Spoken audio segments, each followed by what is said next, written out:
ndabaramukije mwese mu izina rya Yesu. Nuko rero turashimiye Imana itwemereye kuba hano muri izi nyigisho n'ibibishinga ntaye twumvise byafashije imitima yacu.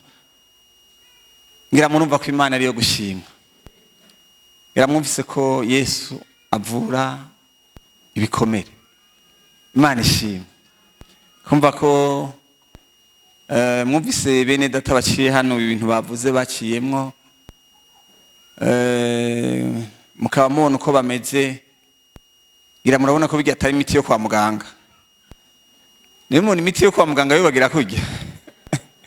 Yesu nashimwe.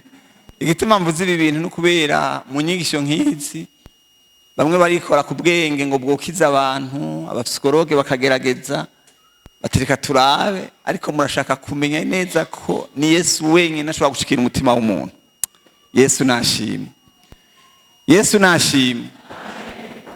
Nuko rero nagomba nanje ndabashikirize icigwa nateguye cy'uyu munsi. Icyo cigwa bifatiye ku gukinga no gufasha icyo twita la prévention mais aussi la restauration kubakomeretse. Muravyumva ko harimwo intumbero ya mbere, harimo gukinga. Murazi n'abandi bavuze ngo mieux vaut prévenir que guérir. Bwa mbere harimwo gukinga, ariko kandi kubera tuzi ko arabaza baramerewe nabi bahuye navyo, harimo kubafashisha imfashanyo y'ijambo ry'Imana. Kandi ndizera ko nibi tumaze kumva, tumaze kwakira mu bariko baradushingira intahe, ngira murumva ko gukira bishoboka. Imana ishimwe. Nagomba duhagarare ku majambo ajya mubona yanditse harya. Ijambo rya mbere ni ijambo Yesu wenyine yivugiye ri muri Luka 4, ariko aravuga mission canke ikorwa cyamuvanye mu ijuru. Mu bikorwa byamuzanye Yesu yaravuze ko yaje gukiza imitima yakomeretse. Mu Gifaransa avuga ngo les cœurs brisés. Yesu nashimwe. Mu byari byamuzanye harimo Yesu yaje azi ko abantu bakomeretse, kuko kuva icaha kimaze kuza mu isi harabaye ibibazo bitandukanye, haba mu miryango, haba hatandukanye. Rero imitima irakomereka. None rero Yesu yavuga ngo jewe icyanzanye, ariko arerekana cahier de charge yiwe, ikintu cyamuvanye mu ijuru. Yesu yaravuze yuko mu byamuvanye mu ijuru harimo gukiza imitima yakomeretse. Imana ishimwe. Kandi ngira mwavyumvise yuko bose bariko bahagarara ngaha badushingira intahe, murumva ko atakindi kintu cyabakijije sino Yesu wenyene. Irindi jambo nagombye ko duhagarara ko riri mu Bami ba 2:5 ku murongo wa 3. Diga jambo rero kare ndiko ndiyumvira ryamfashije cyane. N'umukobwa, uwo mukobwa yari yagizwe inyagano, yagiye gukorera umugabo yitwa Namani. Bari bakagize mu gihe bari bagiye gutera muri Isirayeli, bari baje bakazanye kaza kagizwe inyagano, mugabo kaca kagenda mu rugo rwa Namani gakorera Imana. Kaca karavuga ubutumwa bwiza mu rugo kwa Namani. Kaca karabwira inabuja ati mbega hajya databuja arazi ko yoshobora gukira irya ngwara. Yesu ashimwe. Kubera ikiri jambo shaka kurihagararako. Igihe ujya mukobwa yabwira inabuja ati mbega databuja arazi ko yoshobora gukira irya ngwara, nuko Namani yari yakiriye muri iyo ngwara yiwe. Yesu nashimwe. Namani yari yakiriye aremera ubuzima arimwo nkaho umengana ubuzima buri normal. Muriko muranyumva? Yari yarakiriye ubuzima arimwo abwakira nkaho umengana ubusanzwe, kandi biri muvuga koko yari umugabisha w'ingabo yatuma abasiriya banesha canke baneshwa. Yari yakiriye muri ubwo buzima, nabo babana bari baravyakiriye. Mu yandi majambo, yaba Namani yaragowe, baba babana bari bavyemeye. Bose bari bagowe, ariko nta nukundi kuntu babigira, bari basigaye bavuga bati nta kundi twaravyakiriye uko niko yabaye. Birashoboka ko muri iyi salle hari abantu biyakiriye. Hari abantu biyakiriye ati jewe meze ukunyene, jewe niko nabaye, niko ndi. Ariko ndafise ubutumwa bwiza muri amajambo yose turiko turababwira, tuje kubabwira ko iyo ngwara ishobora gukira. Yesu ashimwe. Nibwo butumwa bwiza tugomba kubamenyesha yuko iyi ngwara atari ubuzima bwawe. Utegereza kubaho warakomeretse, warononekaye, kuko mu byavanye Yesu mwijuru. Yesu yaje gukiza imitima yagize ikibazo, imitima yononekaye. Yesu nashimwe. Namani yari yakiriye avuga ati nta kundi kuniko mbaye, ntibimbuza ibyo nkora, ko turaza kubiraba. Ibikomere abantu barabikorana, ibikomere abantu barabigendana, abantu barabakiriye. Usanga umuntu n'umushefu ku kazi atwara abantu mu bikomere byiwe, nta kundi abantu bakiyakira bati tumutunguko. Wasanga umupapa mu rugo ibikomere byaramugize uko ameze, abana n'umugore baramwakiriye bati nta kundi tuzovyakira uko nyene. Ariko la bonne nouvelle, ubutumwa bwiza bavuga ngo mbega data bujarazi kujya ngwara iwe yokira. Tuje kubamenyesha ko iyo ngwara ishobora kugirana gukira. Nico gituma twashimye ko abanza guca ibishinga nta kugira ngo mwumve yuko izo ngwara zigirana. None ntimwumva ko arabakiza. Imana ishimwe. Alors ngomba mbandanye, reka mbanze mvuge ibigize iki cigwa nshaka nigishe. Muri iki cigwa nabiciyemwe ibice, ariko ni bigufi canke ndagerageza nze kuvuga bike bishoboka kugira ngo nkorane n'umwanya kugira ngo bikunde ibindi bibandanye. Ubwa mbere turashaka kubamenyesha intumbero y'iki cigwa canke y'izi nyigisho twateguye. Ubwa kabiri ndavuga ku ntangamarara. Ubwa gatatu turaza kurabira hamwe icyo ari cyo ibikomere byo mu mutima. Ubwa kane turavugana ku bikomere byo mu miryango, kuko igituma ngombye kubitandukanya. Ibikomere ntibiri mu miryango gusa, ibikomere biraho no mu buzima bwacu bwa misi yose. Nibyo? Bwa gatanu turaza kuraba iki bikomere bishobora gukora ku buzima bwacu. Bwa gatandatu turaza kuraba bimwe twamenya kubijanye n'ibikomere byo mu mutima. Hanyuma turarabira hamwe umigwi y'abantu bakomeretse, kuko abantu bakomeretse si bamwe. Turaza kubona ko hari imigwi itatu y'abantu bakomeretse. Bwa munani turabona ibibanza abantu bakomerekeramwo, les lieux de blessure. Ntibibakange ndakoresha umwanya neza, nta kibazo. Turaza kurabira hamwe ibiranga abantu bagendana ibikomere, ibimenyetso bibaranga. Hari ibimenyetso biranga umuntu yakomeretse. Murazi ko ingwara yose iragira ibimenyamenya, iragira ibintu byerekana. Hanyuma kandi turaza kuraba kandi cy'ibikomere bishobora gukora muri twebwe.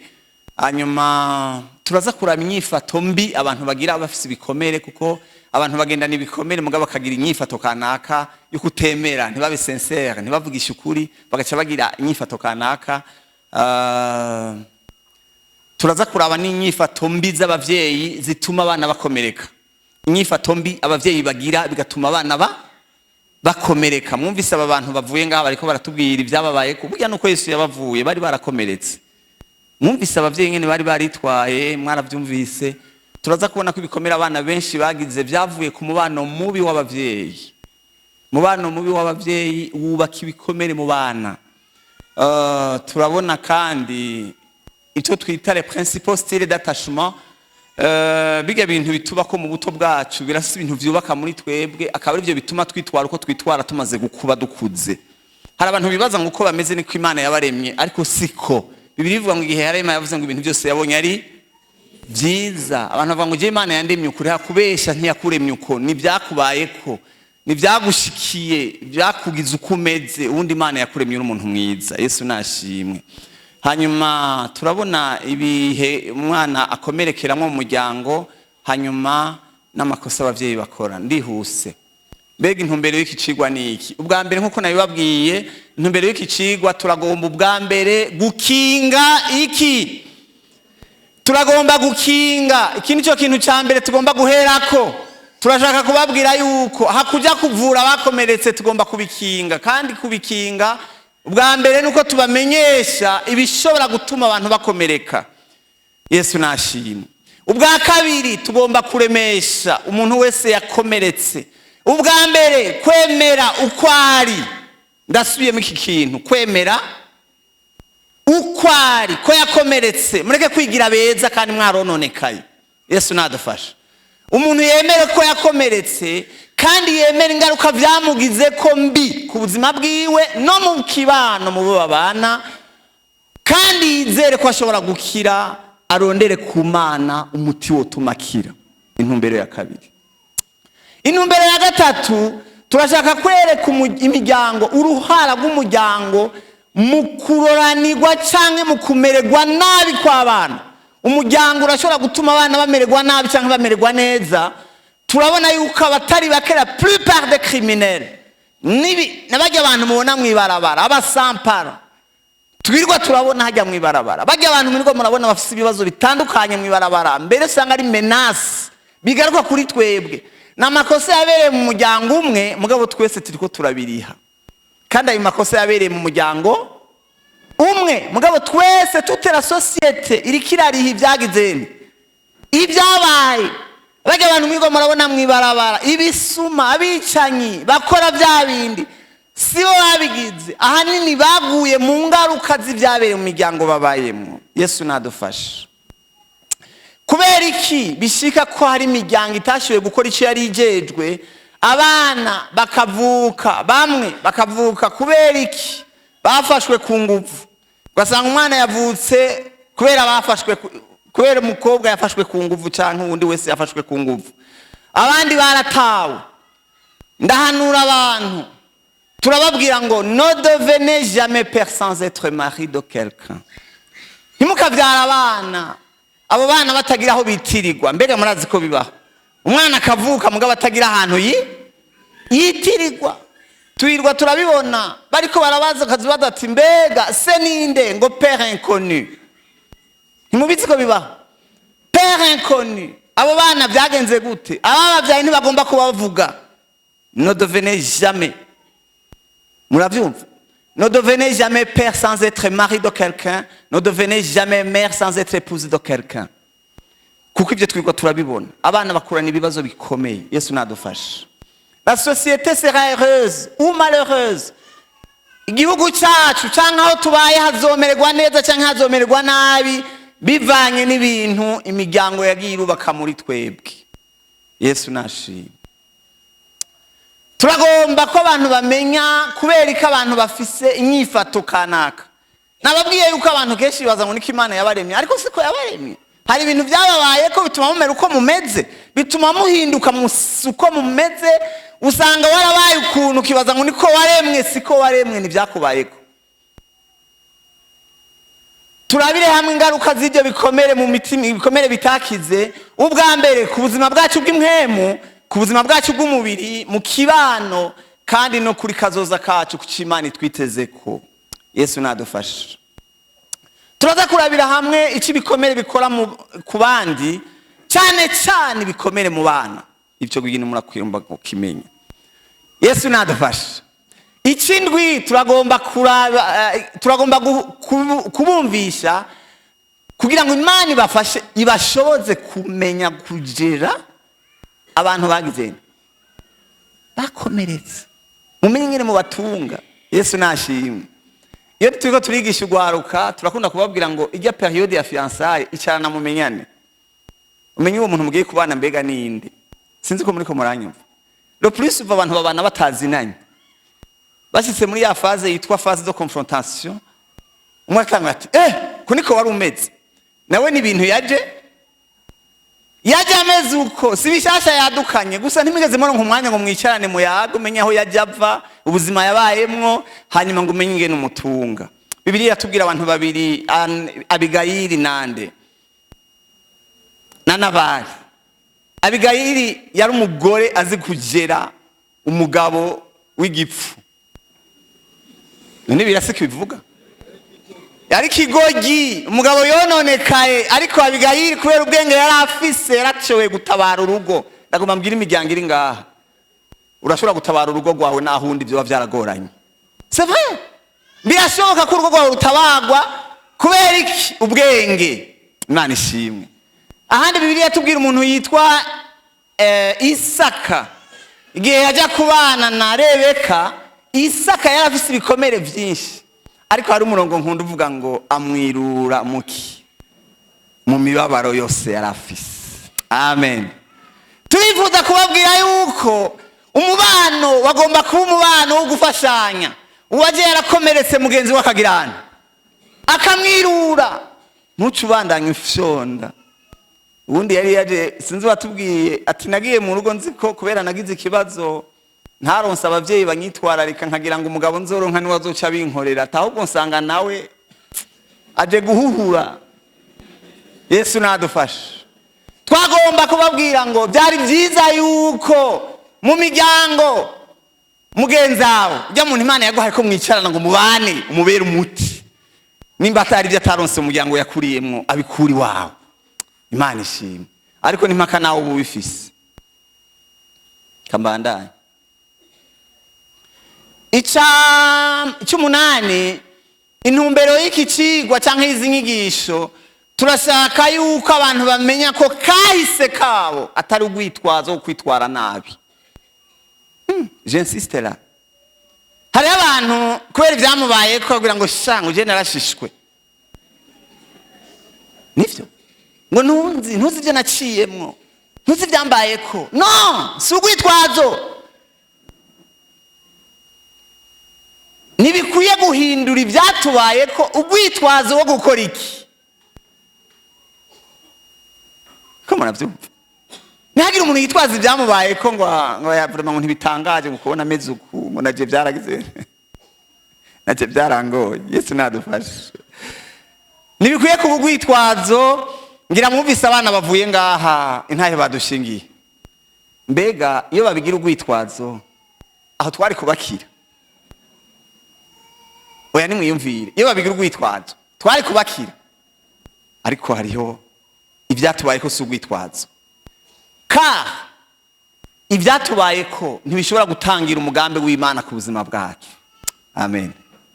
Yosefu yaradandajwe, aragirwa nabi nabo bavukana, mu nzu kwa se hagirira ibikomere bikomeye, ariko Yosefu yarivyukiranije arashikira icyo Imana yamuvuzeko. Shatse kubabwira yuko ibyakubaye ko ntibishobora gutangira ikintu Imana yasezeranye nawe. Yesu nashimwe. Bajya ba Dawidi bari abantu bakomeretse bahuye n'ibibazo bikomeye mu miryango yabo, batawe kugeza aho Dawidi avuga ngo naho data na mama bogirane bompeba.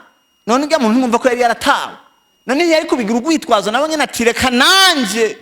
Ariko Dawidi yarafise umutima w'Imana. Imana ishimwe. Bajya ba Esteri bari imfuvyi bagowe bamerewe nabi, ariko Esteri yararenganye kahise kiwe arashika ahantu ashobora kuba umwamikazi. Kahise kawe si ugwitwazo gukwitwara ukutariko. Yesu nashimwe. Yabesi Bibiliya ivuga ngo n'izina bamumuhaye ryari rihuye n'amagorwa yavukiyemo. Murabizi ko amagorwa tuvukiramo ashobora no kutwambika izina, sivyo? Izina Yabesi yarafise ngo ryari izina rifatiye ku magorwa yaciyemwe akivuka. Ariko Yabesi amaze gukura aramenya ati hariho Imana ishobora kumpezagira. Imana ishimwe. Ibishinga ntahe mwumvise, ndaryohewe ko ndiko ndavuga aya majambo bahejeje gushinga intahe ngaha. Ntimwumvise mwo ba Yabesi Imana yahinduriye.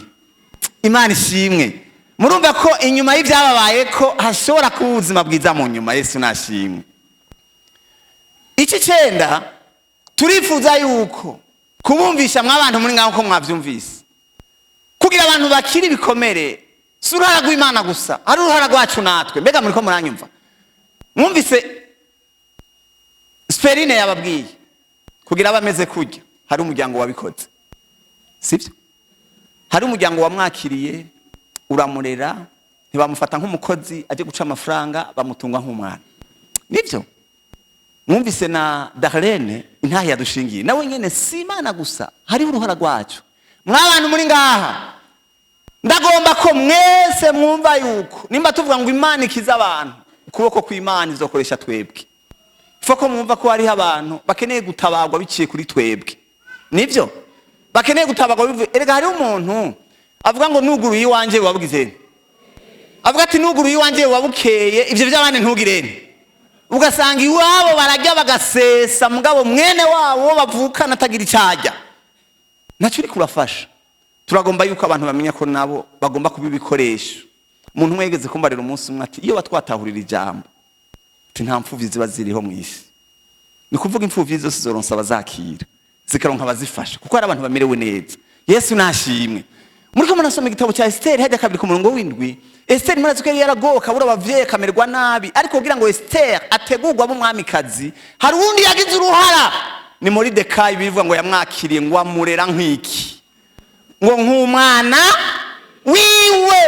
Bega muri ko muravyumva erega hariho n'ababarera bakabarera mu miryango umwe ari umukate umwe ari imikate ibiri umwana yazanye akarya umukate canka bibo bakanywa icyayi wa undareze ntagirene bibaho. Mbega ivyo niko ndavuga birabaho. Ugasanga umuntu naho yareze umwana mu rugo uwo mwana ntihigeze yumva ko yashyize mu rugo ngo yumve ko yaronse umuvyeyi ngo yumve ko yaronse umuntu amwitwararika hakama hariho. Yesu nadufasha. Turagomba mwumve yuko turafise igikorwa kirekire. Turafise igikorwa kirekire natwe ubwacu cyo gukorera igikorwa cy'Imana kugira ngo aba bantu bagowe bamerewe nabi nabo baronka imfashanyo kuri twebwe. Imana ishimwe. Ikindi cy'icumi Yesu nashimwe. Ubundi muza gusanga ibintu byinshi ndiko ndavuga biza kuba muri iki kintu cyitwa intumbero y'izi nyigisho. Imana ishimwe. Ikindi turagomba kwereka abantu uburyo bwo gukosora amakosa yabaye muri kahise kabo. Ibyababaye ko murabizi ko umuntu ashobora kuba mu gifaransa bamwita coupable victime. Ni giki coupable? Iyo tuvuga coupable victime no kubera iki? N'amakosa dukora kubera ibyagizene. Ibyatubaye ko nicyo twita un coupable victime. Au fait, ni nkaho nawe avuga ati ndabikoze kubera ibyagizene. Ibyashiki. Non. Afin d'éviter kugira ngo twirinde ni habe répétition des scénarios familiaux. Nukuvuga iki? Murabona birashobora gushika ugasanga ahubwo ibyatubaye ko ruciye rukurikirane au fil des générations. Nukuvuga uko so yarameze nawe nikugizene. Bega birabaho. Uko so yubatse urugo akubita umugore nawe nikugirana. Kuko c'est une répétition des scénarios familiaux. Bega muri ko muranyumva. Ofite bidahagaritswe naho ni hamwe urukurikirane ruca rubandanya. Niyo mpamvu tugomba ngo bihagarare. Yesu nashimwe. Kuko ngo biroroshe car il est facile de condamner nos parents. Turashobora gucira imanza abavyeyi bacu ku makosa bakoze. Mugabo natwebwe turiko turasubiramwo ibyo bagizene. Natwebwe ugasanga nawe we ntacu barushije gukora nk'ibyo bakoze. Yesu nashimwe. Iki 11 kwereka ishengero kasubire mwiri jambo banyumve neza abakozi b'Imana. Yesu nashimwe. Kwereka ishengero en tant que famille spirituelle. Murabona turafise imiryango y'amaraso batuvyaye mu ryo kw'amaraso mugabo amashengero twagiyemwo ni imiryango. Nibyo kwereka ishengero en tant que famille spirituelle yuko rifise uruhara rukomeye rwo gukosora amakosa yabereye mu miryango twavukiyemo. Bega Imana ishimwe. Ndababaze mwimvira ko bajya abantu badushingiye intahe ajya amahoro bafise bayakuye. Mwabonye byagenze gute? nuko ishengero ryahavuye naryo rikosora, binjiye mu ishengero bagahura na bene data, bagahura n'ababafasha babandi bashobora kubibagiza ibyo bahuye nabyo muki. Mugabo ibyo biradusaba ko ishengero ribimenya. Ngomba ahantu ndahatewe muhumve neza. Yesu nashimye. Ishengero ntiritegereza kushira ingufu gusa kukubona abantu buzuye amashengero. Turi n'ingorane muri iki gihe.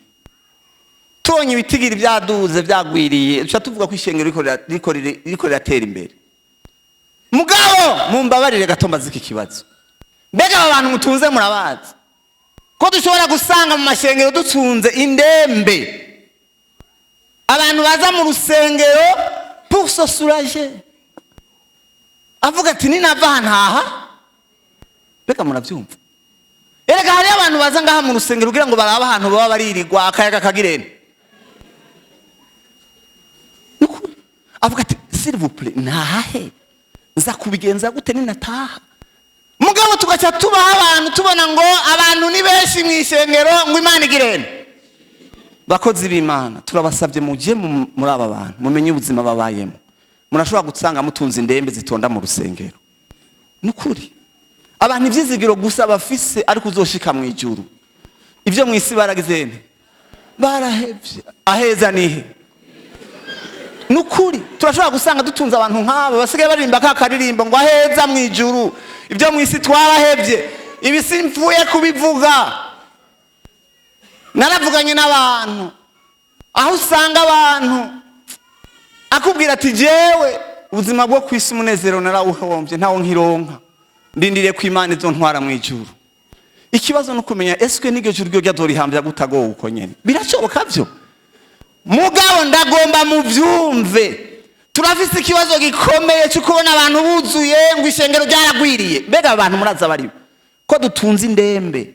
Umunsi umwe narahantu hamusinzi ko nakivuze no ngaha mwaka uheze, umugore n'umugabo baravuye kuririmba. Mugabo umugore arazarambara ati ntubone ngo tuvuye kuririmba twavuye muhira nkubishe. Mugabo tubabona bari muri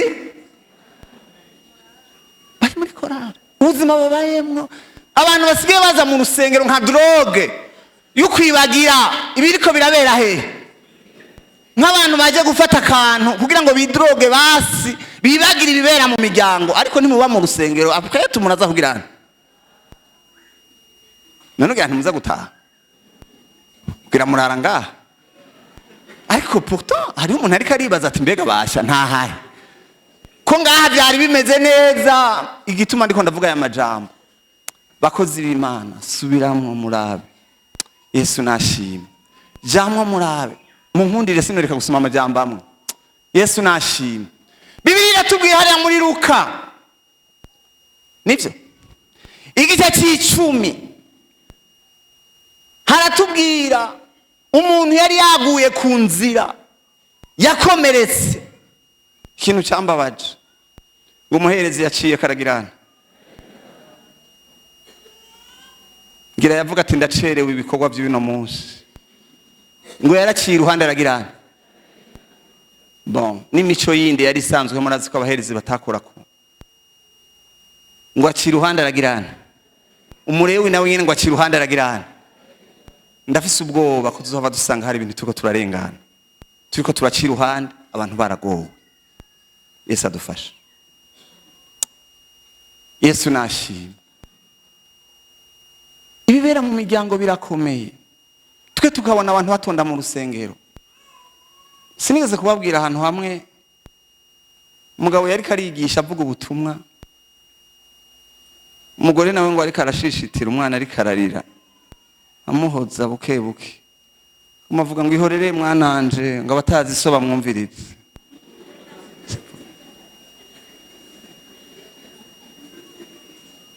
Twebwe tuzi ngo umugabo n'umukozi w'Imana, mugabo biriko birabera muhira ntavyo tuzi.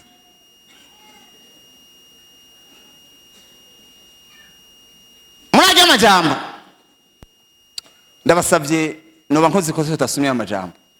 Luka 10. Yesu nashimye. Luka 10 ku murongo wa 35 ni hagi umuntu adusomera aya majambo. Murabe itegeko bahawe. Yesu nashimwe. Havuga gute? Ntawufasha. Ntagira umuntu asoma.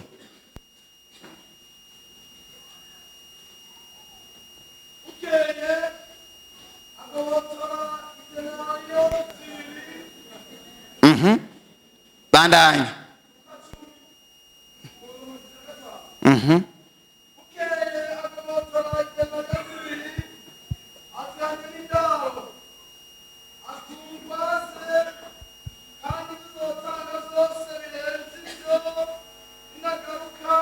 Amen.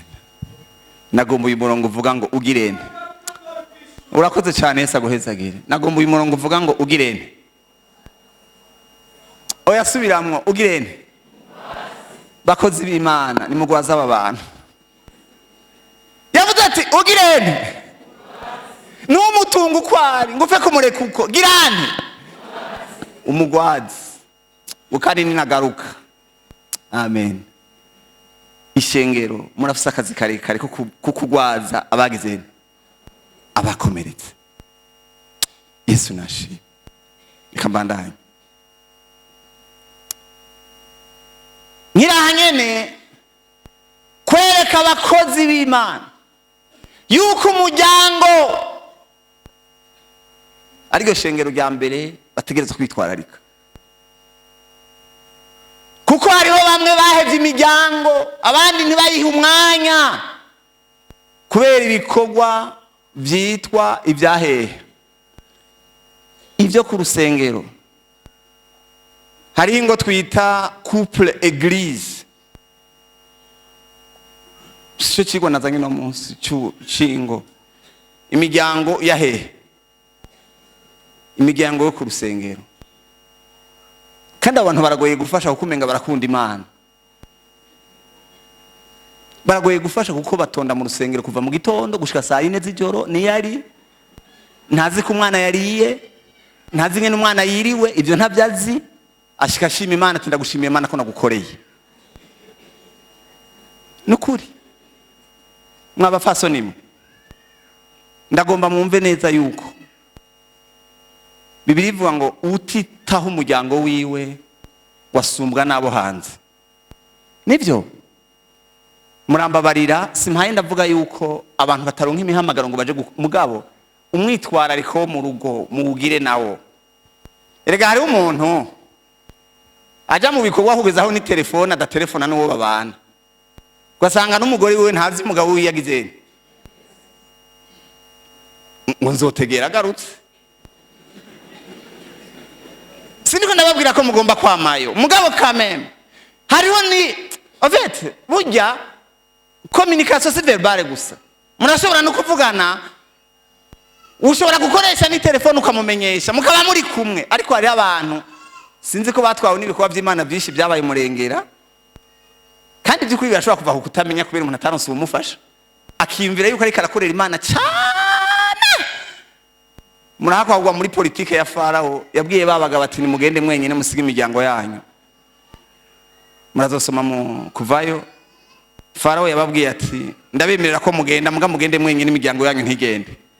Ariko Mose arababwira ati tuzogenda n'abagore bacu n'abana bacu. Tuzogenda tubatwaye. Yesu ashimwe.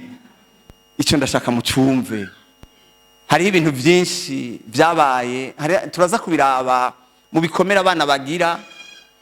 Sukubatuka gusa ngo barabatutse babariye umutima. Hariho nicyo twita mu Gifaransa négligence émotionnelle. Nukuvuga utigeze umuha umwanya ngo akuganirize, ngo akubwire ibyiwe, ngo akubwire ingene amerewe, ngo akubwire uko yiyumva. Nicyo twita négligence émotionnelle. Kuko umwana ntakeneye ko muhibye yambara gusa n'ivyajya, arakeneye ko mwicarana mukaganira, akakubwira uko amerewe, uko yiyumva. Umwana arakeneye iki? Umwanya. Mbega muri ko muravyumva? Mugabo murabona imico twakuriyemwo abana nabo kwigizayo niyo yinjiye tufise abashitsi ngo wa mwana igigwayo ngabashitsi. Kuva iruhande y'abashitsi.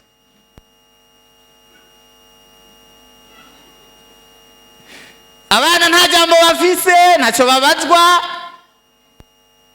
Abashitsi nibo bafise ijambo, abana nta jambo bafise. Sinzi ahantu bigeze kumbwira. Abana ngo bama babona amasahani meza bayakura mu kabati kubera abashitsi ba. baje. Hanyuma rero umunsi umwe ngo abashitsi, umunsi umwe ngo ya masahani ava mu kabati arameneka, abana baca bihakama ngo bya bisahani by'abashitsi biragize biramenetse. Kubera ibyo bintu abana ntibigeze babona ko ari si iby'iwabo ni iby'abaki. Hani naho murabizi ko iyo twakiriye abashitsi mu nzu zacu, ikintu cya mbere twihutira abana bisa abashitsi baje ubakuraho baryama ku nguvu, nta no kubagisha inama ngo umwana yumve ko wenyine atanze indaro nawe ku mwana afise agaciro.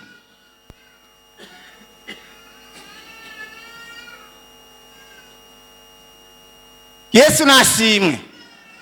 Tugomba kandi kwigisha abantu kutaba ibikoresho byo gukomeretsa abantu. Mvuze gute? Ibikoresho byo gukomeretsa abantu. Muraza kumbabarira ikigo ngiye gutanga, sinza kuvuga ibikomere byo mu muryango gusa, ndavuga n'ibikomere byo mu buzima bwa misi yose. Kuko mu buzima bwa misi yose duhura n'ibikomere. Nibyo? Hari abantu bajejwe kubiki ibikoresho byo gukomeretsa. Bagakomeretsa consciemment ou inconsciemment, babimenya cyangwa batabimenya. Kandi kugira ngo abantu bihane ko baba ibikoresho byo gukomeretsa abantu. Ntimukabe ibikoresho bya shetani kugira ngo mwice abantu. Hari abantu akazi kabo ari guteranya abantu. Badowegi imisi yose ajejwe guteranya, avuga ubujambo, ava iwanje akaja kwa ntuze. No mu gikorwa cy'Imana, ibikorwa by'Imana bigasambuka kubera badowegi bajejwe guteranya abantu. Imana idufashe. Umuntu ntagacike iki igikoresho. Hagira amajambo singomba kuyasoma, muraba ingene dowegi yagiye akavuga makuru, abaherezi bagatikizwa bakicwa kubera makuru dowegi yatwaye. Imana ibarinde kuba ibikoresho byo kwica abantu. Abantu bajejwe guterura abandi ngo babatemo umuriro. Birashoboka ko umuntu usanga akazi kiwe ari guterura abandi akamuta mu muriro w'amageragezwa yawushizwemo na naka. Bibaho. Imana ibibarinde. Amen.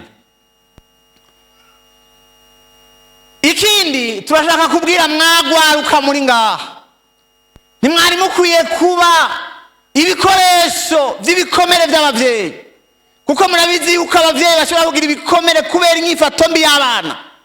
Ngira muribuka ko Dawidi yamaze igihe ahunga agati kirimba, ariko arahunga umuhungu wiwe ngo yitanta muri ko impunzu. Ayo magogo yatejwe nande? Umuhungu wiwe. Mwagwaruka byari byiza yuko mucika la fierté de vos parents. Imana ishimwe. Ugwaruka mukwiye gucika. Nimunsomere imigani 18 ku murongo w'indwi. Murabingene havuga. Noro nk'umuntu azaranya rusabe bafashije. 18 ku murongo w'indwi. Havuga gute?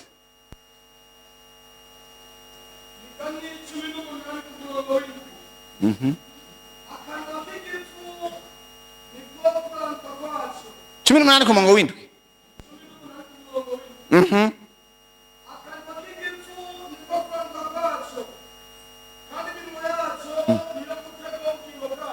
No. Nariko ndagomba ko icubahiro c'abana c'abatama ari iki? Ni kanga? Cubahiro c'abatama c'abana ni base. Muriko muravyumva? Ni murongo wa kanga? Yesu nashimwe. Nta ubonye akawunsomera. Shobora kuba nihenze kuri diapo. Icubahiro c'abatama, icubahiro c'abana ni base. Biko muriko muravyumva? Burya icubahiro c'abavyeyi n'abana, kandi icubahiro c'abana ni bande? Ni base. Iyo abana bameze neza, fierté ni bande? Mu gitabo cya mbere cya Samuel 17, Dawidi ahejeje kwica Goliyati. Ikibazo cya mbere babajije ngo ujya muhungu ni mwene nde? Umuhungu akoze ibintu nk'ibyo, se yo barinde. Ntimwumva yuko umwana atuma umuvyeyi nawe agira iki? Agira fierté. Umuvyeyi akanezerwa kubera umwana wiwe avugwa neza muri societe, arafise ikintu agizene. Yesu ashimwe. Aha muntu bigenze neza abantu bose bacha bamwitirira ngo n'umwana wabo. Iyo bigenze neza abantu bose barakwitirira batubye n'umwana twirereye kubera bigenze kubera abantu bose bumva amafyeri kuri uwo muntu kubera ati cyane umwana twagize cyane umwana twaretse kubera bumva amafyeri ariko iyo byacanganya abantu bose barinyegeza ntibamenye ko ari umwana wa sikera cyane nari ahantu hamwe abantu narindi sanga umwana yarinyegeje nyina yaraje arambwira ati umwana wanjye ntakijya mu ibarabara arambwira impamvu ati gituma atakijya mu ibarabara n'amakosa yase umwana ngo yagenda n'isoni ngo yagenda mu ibarabara kumva abantu bose nta kindi kintu bamubonamwo amakosa yandi mw'abavyeyi mureke kuba kamaramaza ku bana banyu sinzi ko muriko muranyumva iyumviye kugeza aho umwana yinyegeza abantu kubera yibaza yuko baza amakosa yandi baza amakosa yase Yesu nashimwe umenga mariko yarindonkeye Imigani 17:6 abuzukuru nibo gitsibo c'abatama kandi icubahiro c'abana ni base. Nagomba uyu murongo uvuga ngo icubahiro c'abana ni bande? Icubahiro c'abana ni base kandi abuzukuru nico cubahiro c'abaki? C'est réciproque.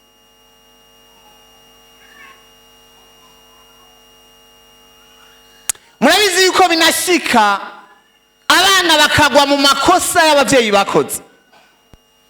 Muri Bibiliya turiko turasoma turabona ahantu henshi abavyeyi bakora amakosa uruvyaro rwabo rwose rukagwa muri ayo magobo. Ngira muribuka ninde dusomera guharura 16 kuva ku murongo wa 11 ufise telefone zaranyarutse ko ndiko ndagomba ushaka kwihuta 16 kuva ku murongo 31 gushika ku murongo 32 havuga gute?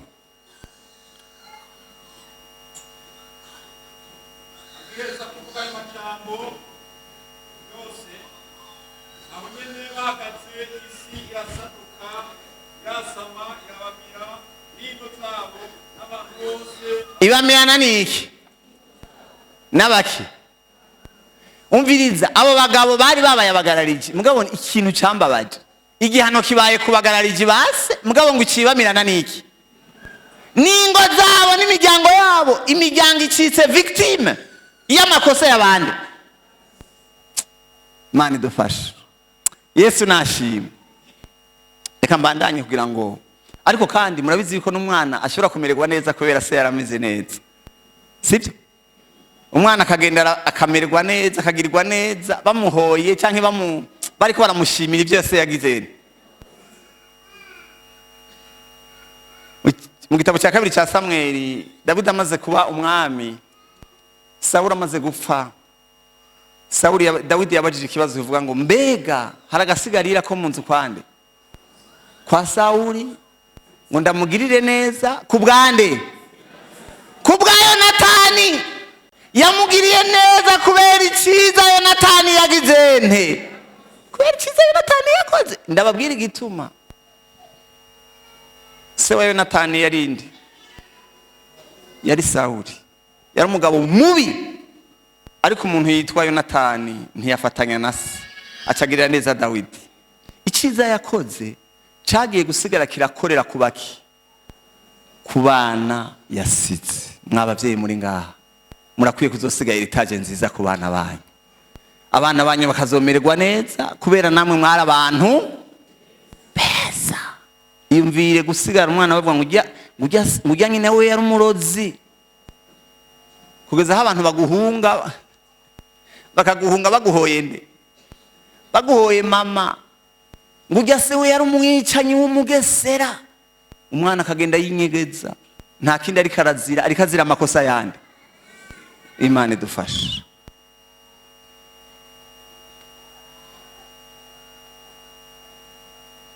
Ndagiye kuntanga amarara mudufuruka tw'imitima y'abantu benshi hari ibikomere byamaze igihe bitakuweho n'inguvu zabo kandi bitigeze bikira. Muri ibyo bikomere bimwe biva mu bwana ibindi biva ku mubano wagiye urononekara ku kugirirwa nabi, ibihe bigoye abantu bagiye baracamo. Ikibazo nuko ivyo bikomere bigenda biratugira kwingaruka mu buzima bwacu bwa misi yose. Ubuzima twabayemo tukiri abana bato, aho twavukiye, twakuriye, tukareregwa, imigenderanire y'abavyeyi bacu, ukuntu abavyeyi bari babanye, icyo twita la dynamique des relations entre nos parents, sont des facteurs importants qui peuvent impacter notre manière de voir et de vivre les relations amoureuses. Nababwiye ngo hari igihe umuntu yisanga ameze uko ameze akibaza ngo nibyizanye ngo niko yaremwe. Turaza kuraba yuko mu bikomere twagize bimwe twabigize tutabizi, byatubaye ko tutaraca ubwenge tukiri bato cyane, mugabe tugira kwingaruka mu buzima bwacu bwa buri munsi tumaze gukura, byaraduherekeje no mu bukuzi bwacu. Ikibabaje nuko abo bantu bakomeretse bononekariye muri iyo bakuru, abandi bafite ibibanza bikomakomeye, batwara inzego nkuru zo mu gihugu, abandi batwara amashengero, abandi batwara ibi. Ingaruka zigaruka kuri ba bantu barongoye, kubera abo bantu bariko baratwagwa n'abantu bagize. Mbega muriko murankwirikira? Abo bantu bakomeretse akenshi ngira nta mwanya abantu bafata ngo bamenye ati mbega umuntu yabaye gute muri kahise kiwe ngo kugira bamuhe igiti canke bamuhe promotion. Hari igihe usanga ibyo atavyo bamenya, mugabe ingaruka zizoza kuba kuri ba bantu agizeni, ba bantu arongoye, ba bantu atwara, haba mu mpande zose, mu miryango, mu gihugu, mu masengero. Abo bantu bakomeretse barafise ibimenyetso, turaza kubiraba mu kanya.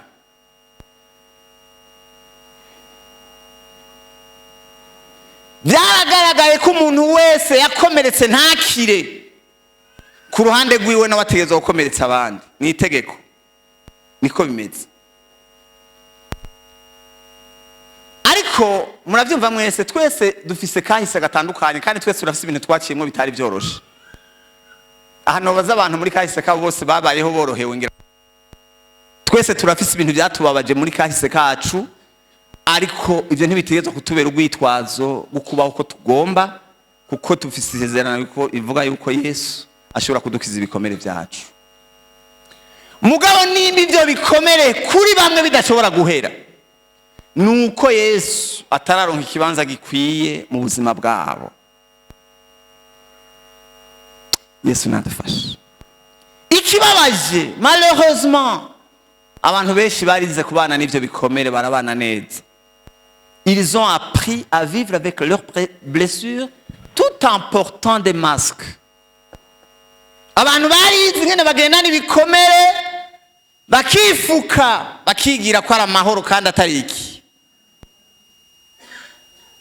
Abapenetekote bo bacakubwira ngo ya n'amahoro, ngo ya n'amahoro, ngo ntangora. Nawe ari karavirira nahe karabaye, ngo ya n'amahoro, ngo ya n'amahoro. Ahani naho tuvyita ubwenge, ngo n'ubwenge. Ariko murazomenya ko ari ubwenge buva ku Mana, ubwenge bwa shetani. Yesu nadufashe.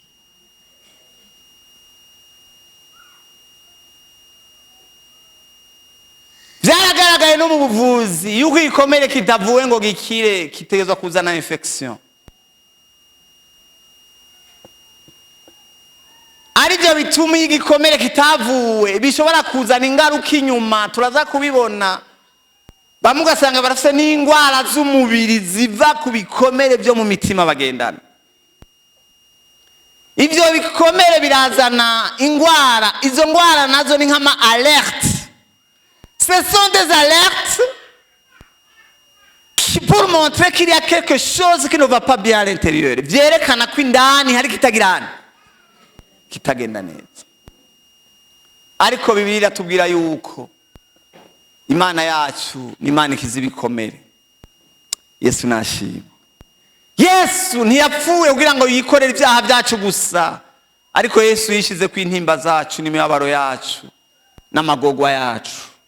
Niyo mpamvu mwumvise abantu bahagaze ngaha bagashima Imana bati jambo twarihawe nande? Twarihawe na Yesu.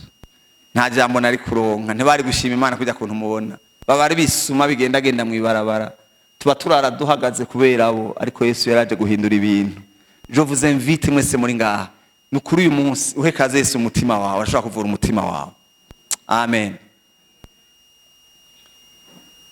Gukira ibikomere si formule magique ikuraho ibintu ubwo nyene ngo biciye bihera, mugabo ni igikorwa cy'Imana kigenda kirakore, kuko umuntu yemera kujana n'Imana akabigendanamwo neza n'Imana. Uko gukira kudusaba ko twizera Imana, tukayemerera ko twakomeretse, ko twamerewe nabi, kugira ngo Imana ihindure ibikomere byacu, ibihindure ibishinga ntahe, nkuko mwumvise duhije kubyumva. Kuri Yesu gukiza ibikomere byari kimwe mu byari mu byashira imbere. Muri cahier de charge ya Yesu harimo gukiza ibikomere, ko twabibonye. Kuko umuntu adakiza ibikomere byo mu mutima azokwamana inyifato zitandukanye z'inyuma zigaragaza ko indani hari ikibazo. Nababwiye ko ishengero ntiryategezwa kuba ikigo cy'imbabare, ishengero ryategezwa kuba ikigo cyo gukiriramwo, aho turonka abantu nk'abajya twumvise baje ngaho bagashima Imana banezerewe ko bakiza ibikomere bari bafise. Yesu nashimwe. Ibikomere ni iki? Ibikomere byo mu mutima, ce sont des séquelles internes causées par un ou plusieurs événements ayant provoqué des chocs douloureux. Murabona hari ibintu bitubako mu buzima turaza kubiraba bigatuma tugira umubabaro mwinshi mu mutima, tugakomereka ahantu hataboneka. Muri Bibiliya turabona abantu benshi nka barusi barahuye n'ibibazo bikomeye, ba Naomi barahuye n'ibibazo bikomeye, kugeza aho Naomi avuga ati ntimwe mukinyitumwe wa mbere nahuye n'ibibazo, nicyo gituma asigaye meze kumubona ameze. Ivyo bikomere birafise ingaruka ziboneka cyangwa zitaboneka ku mubano wacu no kubo tugendana, mu vyiyumviro vyacu no mu buzima bwacu bwa misi yose.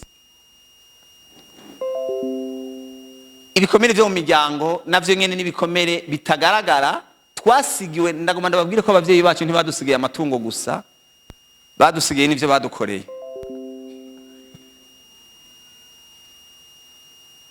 Ngira ntimwumvise ico navuze. Ntibadusigiye ubutunzi gusa, n'ivyo badukoreye barabidusigiye, byadusigayemo. Ivyo bikomere byo mu miryango, reka mvuge kajya kantu mu Gifaransa, naissent dans les premiers instants de notre existence émotionnelle. Iyo ndiko ndavuga existence émotionnelle, ni ukuvuga umwana atangura kugira existence émotionnelle akiri mu nda. Twe tutangura kumubona ko ariho aje haboneka, ariko umwana atangura kugira icyo twita existence émotionnelle akirihe, akiri mu nda. Nicyo gituma umwana ari mu nda akomerekerayo. Bika muri ko muravyumva. Akenshi abavyeyi baratwara inda hajya yibungenze, iyo ndafise akayigoregwamo. Bamwe biraterwa nuko usanga yasamye inda atabishaka, abandi mu muryango bashobora gusanga bashaka umuhungu hakabata yagenda muri ecography batufise inda y'umukobwa nawe yashaka iki. Uwo mwana muri watangwa kumva yuko muri hari gikomere cyo gutemerwa mu muryango akiri mu nda. Ibyo rero bitangura kubera mu nda. Nicyo gituma muri ko murasoma abantu nka ba Ismaeli muri Bibiliya.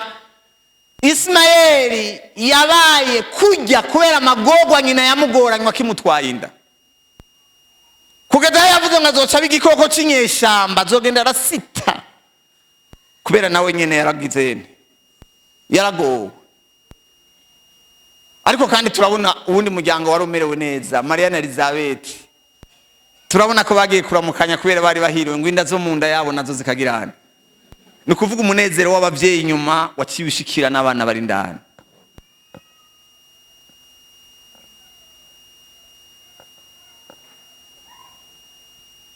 gatoya icyo umuryango ukora ku buzima bwacu. Imiryango dukuriramwo ntidusiguko. Bijya biti bibiri murabibona? Murabona ko hari igiti cyiza kigororotse kimeze neza, hakaba n'ikindi giti kigoramye ntacyo mubona. None murazi ko mwibaza ko kijya cyagoramye kubera iki? Oya nimumbarire cyagoramye kubera iki?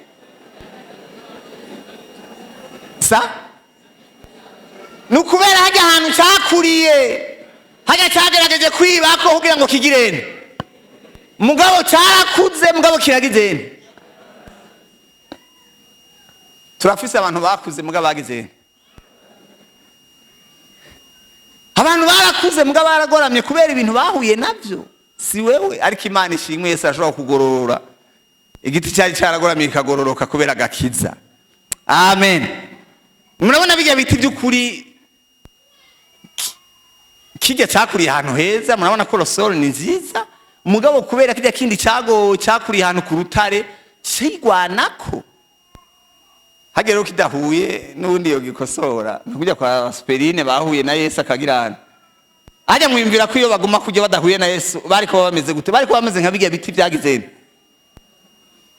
Dutunze abantu bagoramye bameze uko no mwishengero turafise umubwirero sociale ntayumva ko namwe yari igoro ni nabari bariho. Si wewe na wewe ni kubera aho wagizene, ariko ni wewe kuko waranse ko Yesu agukiza. Mbega mwanyumvise? Gukira ivyo bikomere byagira icyo bikoze ku buzima bwacu. Reka mbandanye gato, tuvugane gato ku bintu bimwe bimwe mumenya kubijyanye n'ibikomere. Ibikomere, les blessures intérieures sont une réalité. Nkuko mwavyumvise, igituma twabashishije abantu imbere ngo bashinga intahe ko kugira ngo mwumve ko ibintu turavuga atari amajambo nibibaho. Turashobora kumenya cyangwa ntitumenye ko twakomeretse. Nababwiye ko hari ibikomere bitubako tutarabimenya, tukiri bato cyane tutaramenya ibiko biratubako. Turashobora kuba, on peut être conscient ou inconscient des blessures intérieures. Ikindi, les blessures ont des niveaux de gravité selon les auteurs. Enda babwire, ibikomere tugira bigira ingufu cyane bivanye n'ababiduteje. Reka ndababwire gato. Ubundi umuntu mukorana kukaza kubwiye nawe umenga birasanzwe, sibyo?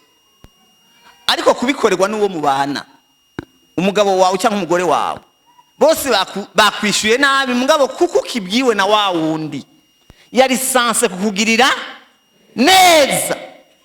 Kuko umwana kibwiwe na se atakibwiwe n'uwundi bigana, la gravité ntizoba imwe. Bega sibyo? Nukuvuga ko les blessures ont des niveaux de gravité selon les auteurs. Ababiduteje Yesu nadufashe. Iyo bigikomere gitewe n'umubanyi cyangwa undi wese byari bito, mugabe ikintu utewe na wa wundi waziga ku buraro niki n'uburamuko ko ari yategezwe kubigukorera, uwo muntu acagira ingorane. Yesu nashimye. Ibikomere byama bifise ico byavuye ko mugabo dushobora kuba tutabizi. Nababwiye yuko abantu benshi bibaza ngo nduku kubera ibyabagenze kunyene mu birafite ahantu byavuye mugabo ntavyuzi. Bibiliya iratwereka ko ijambo ry'Imana ritwemerera yuko tunyegeza ibikomere mugabo tugomba kuvyemera. Ignorer ta blessure ne fait que la renforcer. Kukinyegeza ahubwo bituma gikomeza kuba ikikubabaza gusumba. Byiza no kukivuga. Igikomere wagize nikiguma aho cyabereye kiraguherekeza. Muriko murankwirikira. Ibitakize muri wewe bizovugira muri wewe. Yesu nashimwe. Yesu nashimwe. Niko ndaraba ko muriko murankwirikira.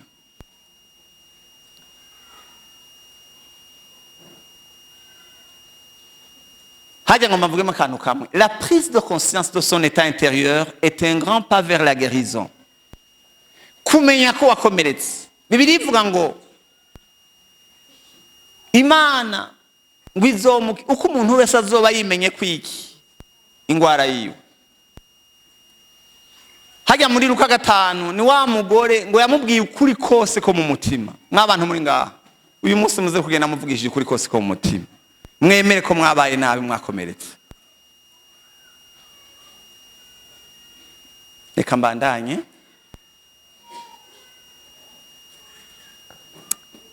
Turabire hamwe imigwi y'abantu bakomeretse. Mu migwi y'abantu bakomeretse dufise imigwi 3. Ndagomba hano munkwirikire. Iyo migwi 3 hari abantu bakomerekejwe n'ibibazo by'ubuzima byababayeko. Muranyumva? Umugwi wa kabiri n'abantu bakomerekejwe n'abandi. Umugwi wa gatatu n'abakomerekejwe n'ibyo bonyene bagizeni bakoze. Turabire hamwe umugwi wa mbere.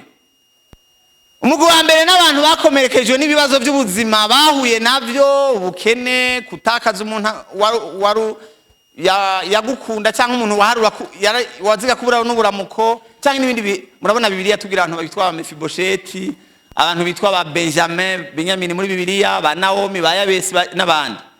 Uwo n'umugwi wa mbere. Uwo mugwi nibiki bishobora guteza ibikomere muri uwo mugwi wa mbere. Umugwi wa mbere w'abantu bakomeretse, iyo ndiko ndavuga umugwi wa mbere w'abantu bakomerekeje n'ibyababayeko, nibikomere byakubayeko mugabo atamuntu vyagiriza, wahuye n'ibihe nyene. Mbega muranyumva? Nk'akarorero, la stérilité dans un mariage stable. Umuntu akaja mu muryango akabura uruvyaro. Ico birateza iki? Birateza igikomere. Arafise ukuntu bimugira, arafise ukuntu yiyumviye adahuye nande. Na Yesu ngo hazi umutima wiwe. Turaza kubiraba ingaruka bisha bimugirako. Hariho gutakaza kubura abavyeyi cyangwa umwe mu bavyeyi bawe. Ibyo byose ni bikomere. Defo physique. Hari umuntu ashobora kwiraba akavuga ngo jewe simeze nk'abandi. Akavuga ati jewe sinsa n'abandi, jewe simeze nk'uko abandi bameze. Akabona kumenga arafise akantu ubumuga kanaka. Hari umuhungu umwe bita Niki ntagira amaguboko n'amaguru, yavuze ku myaka 8 ngo yagomba yiyahure. Ariko arabaza Imana ngo kubera kutangize nk'abandi. Muriko muravyumva? Yariraba akabona umenga we ntameze nk'abandi. Hari umuntu kubona ati je ndi kimuga, je simeze uku. Ivyo navyo bashobora kutana igikomere bidahuye nande na Yesu. Celibat prolongé, guteba kubaka navyo birashobora kutana igikomere. Chômage prolongé, umuntu atashoboye kwiga amashuri nk'abandi. Ibi amakosa yakoze n'umuvyeyi, kubaho ubuzima buto bwo hasi. Muribuka ko Gideon yavuga ngo jewe turi mu muryango wo hasi ugizene, uciriritse wo hasi. Hari umuntu yigira ko ama complex, akagenda agira afise complex, ukasanga no mu bantu agenda yikengera ati je sinovuga nk'abandi kubera simeze nk'abandi. Ugasanga mu bandi wewe abandi barateye imbere, wewe ntwashoboye gutera imbere. Navyo bibaho. Hariho umushahara muto, abo muvukana bose bahembwa menshi. Certaines opérations, hariho n'umuntu adashobora kwemera izina ryiwe. Bavuga ati ari umuntu uvuze izina ryiwe umutega igikomere, atagomba kwemera uwo ari we, atagomba kwemera ko ari uyu cyangwa uyu. Birashika ugasanga arafite akantu kaka complex yo gutemera uwo ari we. Abakomerekejwe n'abandi nabahuye n'ibibazo bikomeye, bagiriwe nabi n'abantu. Bibiliya iratwereka Yosefu, Esau, Ismaeli, bajya abantu bose. Ibyo navyo birashobora kuva kuki? Umwana yatawe mu muryango, twavyumvise. Gutakaza abavyeyi, les enfants maltraités ou par la malâtre, abantu bahuye n'ibibazo kanaka mu muryango. La perte de notre cher. Yesu nadufasha. Blessé par les autres, nibyo nk'iko navuga abantu bakomerekejwe n'abandi. Hariho inda zasamwe abavyeyi batagirana, batabishaka. Abantu bagerageje gukorora inda muga bikanka. Hari igihe umuntu ashobora kugerageza gukorora inda muga Imana ntiyemere ko iyo ndivayo. Muriko muranyumva? Amakosa y'abavyeyi, ukwahukana, refus de paternité, umwana abavyeyi banse kumwemera, mauvais traitement infligé aux enfants, n'ibindi byinshi. Reka mbandanye. Bijya n'abantu bakorewe amakosa n'abandi. Turabe rero umugwi wa gatatu w'abantu bakomeretse. Mwumvise ko mu bantu bakomeretse hari abahuye n'ibibazo by'ubuzima bibagirira nabi. Hari umugwi wa kabiri wabagiriwe nabi n'abandi akamenya ati naka yabikoze. Ariko hari n'umugwi wa gatatu w'abantu bigiriye nabi bonyene. Umuntu yakoze ikosa, iryo kosa rigaca rimubera ikintu cyama kiriho kiramwagiriza mu mutima. Navyo ni gikomere mu bindi. Umuntu akaba afite ibintu yaguyemo mu buzima akazokwama ariko arikonda na toute sa vie. Yesu nadufashe. Bibiliya iravuga wa mwana w'icangazi kubera amakosa yari yarakoze, n'igihe yatahuka agiye kwa se yavuga ngo basi fumushyira mu mugwi w'abashumba kuko yarumva ko atamerita kuja mu bana base kubera iki amakosa yakoze. Yesu adufasha. Hari abantu bibaza ngo nuguca bugufi, ariko il faut différencier la conviction saine qui mène à la repentance et la condamnation malsaine qui te maintient prisonnier de l'auto-accusation du passé. Hari umuntu ushobora gusanga yiyakwiza ku bintu yaguyemo. Hari ibikomere twatewe n'amakosa yacu canke n'amahitamo yacu twebwe nyene twagize. Sinzi ko muriko murankurikira. Ivyo bica bizana culpabilité yamirikira kuvugira mu mutima, isoni zigenda zivugira muri wewe yuko udakwimbabazi, kwidoga canke kugenda uricuza, un regret amer qui te fait chuchoter, qui te fait revivre sans cesse les si seulement. Umuntu agomba agenda aribaza ngo hebashe ngo bijya bintu ntabikora. Mbega muriko muranyumva? Ugasanga no mu rugo umuntu agomba ati mbega bashe umugabo namwemeye gute? Mbega muriko muranyumva? Mbega bashe bya bintu nabikora kubera iki? Byagenze gute kugira nkora ibi bintu? Ariko ibyo byose nje kubabwira ko Yesu ashobora gukiza ico gikomere. Yesu ashimwe. Kuko umuntu ashobora gukira igikomere wenyene yiteje. Muribuka ko umugabo yitwa Petero. Bibiliya itubwira umuntu yitwa Petero nawe nyene yafise culpabilité personnelle. Murazi ko Petero yari hakanye Yesu, ariko naratangaye kubera kuzura mpwemu yera. Yesu ashimwe. Kubera kuzura mpwemu yera yahagaze imbere y'abayuda arabemeza ngo mwese mwagirane mwabamba. Mugabo nagumye nibaza none yuko atibutse ko yari yagizene, yari yamwihakanye kangahe? Nukubera Yesu yari yamuvuye igikomere. Yesu ashimwe. Ibikomere twagize Yesu ashobora kubituvura. Umuntu akama iminsi yose yiravye akiyakwiza. Yesu nashimwe. Umukobwa ashobora kuba yaratwaye inda iminsi yose akamarika aravuga ati iyo ntakora bijya bintu, iyo ntigirira kwa kundi, ibyo byose birateza ibikomere mu mutima w'umuntu. Yesu nashimwe. Hariho n'abantu ushobora gusanga iyo agize ikibazo akabura ntabyare ntaronka umwana mu rugo, agacaguma yibuka ko hari makosa yakoze akiri umukobwa, agacaguma yiyakwiza iyo ntakora bya bindi. Umuntu iyo bafite ibibazo nk'ibyo uyu munsi Yesu agutabara. Ibikomere bibera hehe? Turabira hamwe ahantu ibikomere bibera. Ibikomere bishobora kubera mu muryango, twabibonye. Bishobora kubera kwishura aho umwana yiga, kuko umwigisha arashobora gukomeretsa umwana. Mwabigisha mwe muravyumva? Sinzi ngene mumaze kubona ngene umwana yakira amajambo agwiwe n'umwigisha wiwe. Umwigisha akamutwa ngo ico gitwe cyawe ngene gisa. Nimuretse ibyo muriko muragira. Abana muriko murabisha. À l'école, no ku kazi harabera iki? No mu kazi harabera ibikomere. Mu babanyi nigeze kucana bambwira umuntu umwe mu babanyi bavuga ngo umuntu araroga. Abantu bose bakamuhura kandi bashobora no kukubeshera. Bakakwagiriza ibintu. Ubundi bakamubwira ngo atanga isumu, ubuho birakarawe. Ugasanga abantu bavuga ngo ujya nakatanga isumu akamukwiza mu babanyi bose. Mu babanyi birabaho.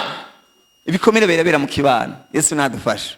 No mu bikorwa by'Imana harabera ibikomere, ndamaze kubibona ko navyo bishobora kubera mu bikorwa by'Imana. Abantu bakaba mu mashengero mugabo agenda niki ibikomere, ugasanga uwo muntu afite igikomere muri we, navyo birabaho. Kambandanye turabire hamwe ibimenyetso biranga abantu bagize ibimenyetso biranga abantu bakomeretse. Ibi bikomere twahuye navyo mu buzima bwacu birafite ikintu byubatse muri twebwe. Byarubatse muri twebwe ikintu cyo gutinya gukora ikintu, ugasanga umuntu yamana ubwoba, ama initiative yose akamuherana. Iminsi yose iyo hari n'umuntu bagiranye imigenderanire yama yikanga yuko uwo muntu nejo ashobora kumuheba.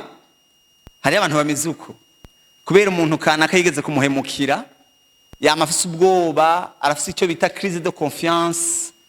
Ndibuka umunsi umwe nariko ndaganira n'umuntu umwe yagize ikibazo, arambwira amagogwa yagize, ibibazo yagize, cyane namubwira nti madame, yari umudamu, ntiwari ukwiye kuzoronka umukozi w'Imana waturira ukamubwira ikibazo cyawe wagize kugira ngo agufashe. Acambwira ijambo rivuga ngo mbega mukozi w'Imana, ngo muri iki gihe hari abantu bizigwa wowe ukironka. Iyo abantu bakomeretse barashika ahantu ata muntu n'umwe bakigirana bacizigira, n'ivyaha ntabakivyatura, avuga ati nka vyatura baragirana, barabivuga kubera umunsi umwe yarageze kwatura ikintu ubundi akacacatura akakivuga. Ibikomere biratuma abantu batakaza ivyizegwa ku bantu. La peur et la vulnérabilité qui t'empêche de t'ouvrir authentiquement. Murabona hari igihe hari abantu ushobora gusanga no mu bandi adashobora gusohora icimbiro ciwe kibaza ngo no gutekereza no kugira nti mugari bikomera agendana adashobora gusohora icimbiro ciwe iminsi yose karavugana n'abantu kandi iminsi yose yinyegeza ntagombe gusohora icimbiro ciwe avuga ndakivuga barangaya mbega data cyo novuga bo cemera mbega muri ko muranyumva sinzabigeze kuvuga sinzi ahantu bari ngo hari sinzi iyo nkuru ko ariyo ngo hari kunahangwa umutamakazi umwe aravugishwa hajya bagiye kumukoma aja kumukomuko amutamakazi ngo agahawe umworo no kuvuga urumva wewe naho yovugishwa ntibogirana agahawe umworo urumva n'ingabira hawe yahawe iki yahawe umworo n'ingorane ibyo ni ibibazo bikomeye hari abantu bafise hariho icyo twita complexe d'infériorité aho bamwe biyumvira ngo nuguca bugufi ndagomba ndabatandukanirize complexe d'infériorité et l'humilité hari abantu bavyitiranya bakibaza ko uko bigira bato ngo nuguca bugufi no nubwibona ahubwo hari abantu bafise complexe d'infériorité akibaza ngo nuguca bugufi mugabo hanyegeyemo ibikomere complexe de perfectionnisme ikintu cyose mu gukora yibaza yuko batacemera acagomba gukoresha ingufu nyinshi cyane l'hypersensibilité c'est quoi n'umuntu imisi yose yama yikanga ibikomere bituma abantu bama barikanga wasanga mu rugo abonye umuntu madame ariko aravugana n'umuntu kanaka ku telefone ngo muri ko muravugana n'inde akamana sensibilité ngo mandabe ngo muri ko muravugana n'inde mwabantu mwe mwabagore n'abagabo muri ngaha none abantu bose bavugana mwo bamenya akamacunze ngo mbwira ngo nyereka ngo umuntu ariko murayaga n'inde ngo muriko muravugana nande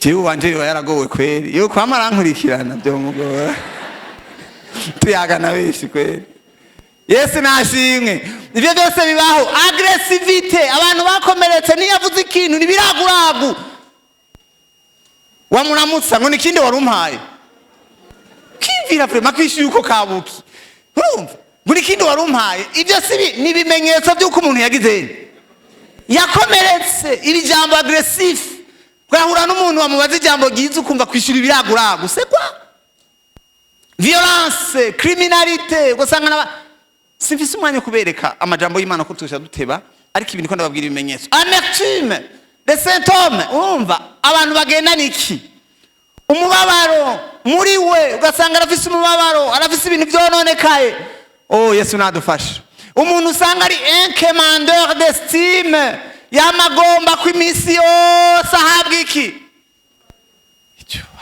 no muri bisi aticaye imbere no ni Mukakaro nk'ikibanza cyahe ahantu hose ahashyitse nibamushira imbere kuko ahandi atagiye imbere baragira hari mw'abantu mwe ibikomere birakoresha abantu amakosa mwega muri ko muravyumva ibikomere birakoresha abantu amakosa ibikomere birakugurisha imodoka atamahera ufise kugira ngo gusa wemeze abantu ko nawe waronse iki kugira wemeze abantu ko nawe waronse imodoka ibikomere nk'abantu mwe bagateba gafata ideni na rasiyo atayugira kugira gusa abantu baze bakubahe kubera bibaza ko agaciro kawe gahagaze mu bintu pole sana insensibilité par rapport aux souffrances des autres abantu bakomeretse n'abana ataco banezwe turasemerera no mu makorari haraho duhagarara hajya tukavuga tuti naka yagize ikibazo tugira icyo tumufashije uri kurabwira abantu bakomeretse ari cyanezwe ntumubaze arakwihweza ati biragirana kuko ibikomere biduhindura abantu bari insensible aux besoins des autres abantu ataco banezwe mu buzima bw'abandi mw'abantu dutunze abanyabikomere vraiment dutunze abanyabikomere nico gituma ibibazo by'abandi ntibibaraba ils sont insensibles aga mubona nabari yavuga ngo nabari bamubwiye amakuru yuko Dawidi akeneye ikintu bo musanza mu bugaragwa nabaracara ndusha jewe nje gufata ibintu byanje kubiha abantu ntazi kandi nabari ngo yari umutunzi vraiment ngo yari umuntu afise ibintu byinshi mbwa kubera yarakomeretse il était insensible nous devenons comme des Nabal de Benjamin abantu ataco banezwe mbega muri ko muravyumva iyo utunze umugabo yakomeretse mu rugo oh la la muze muramenya abantu mumenye ngene mubajera hari gihe utunga umugabo yakomeretswe mugomba mu twatujambo ngo azarakubwira twatujambo turyoshe adukura he nawe ngene ko atanahamwe yadukuye ngo ntiyamvugishije za muribwira ibyo batababariye mbega ba Yesu ashimwe ibyo batababwiye mu byibariye rega hari igihe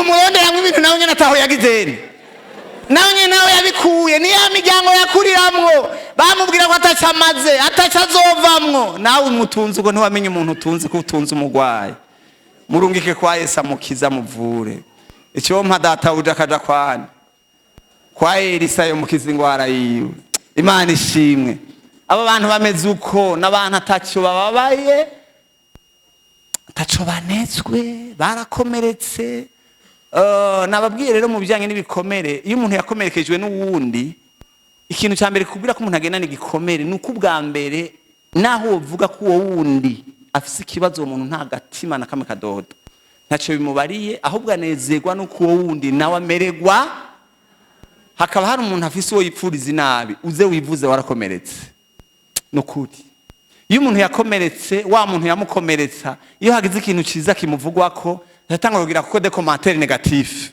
ngo yego ngo urumva naho ntibona ko mpagaza aho wakomeretse naho noheza cyaza kuvuga ati yatwigishije twanezere ngo ariko urumva ngo yego yatwigishije ngo mugabo sikindi kintu ategeza kurondera akantu atamwo kugira girene kubera arafite akantu kagakomere hariya ntagomba ko wa muntu yovugwa mwivuze basha muragwaye Yesu ashimwe Bibiliya ivuga ngo umuntu muzima iyo umuntu ari muzima bivuga ngo munezeranwe n'abagizeni munezeranwe n'abanezerewe naratahuye ko kubabana n'ababaye byoroshe hagoye kunezeranwa n'abagizeni niyo mpamvu ku mpanda abantu buzura mugabo wabonye bangahe bakuzaniye ifanta waronse promotion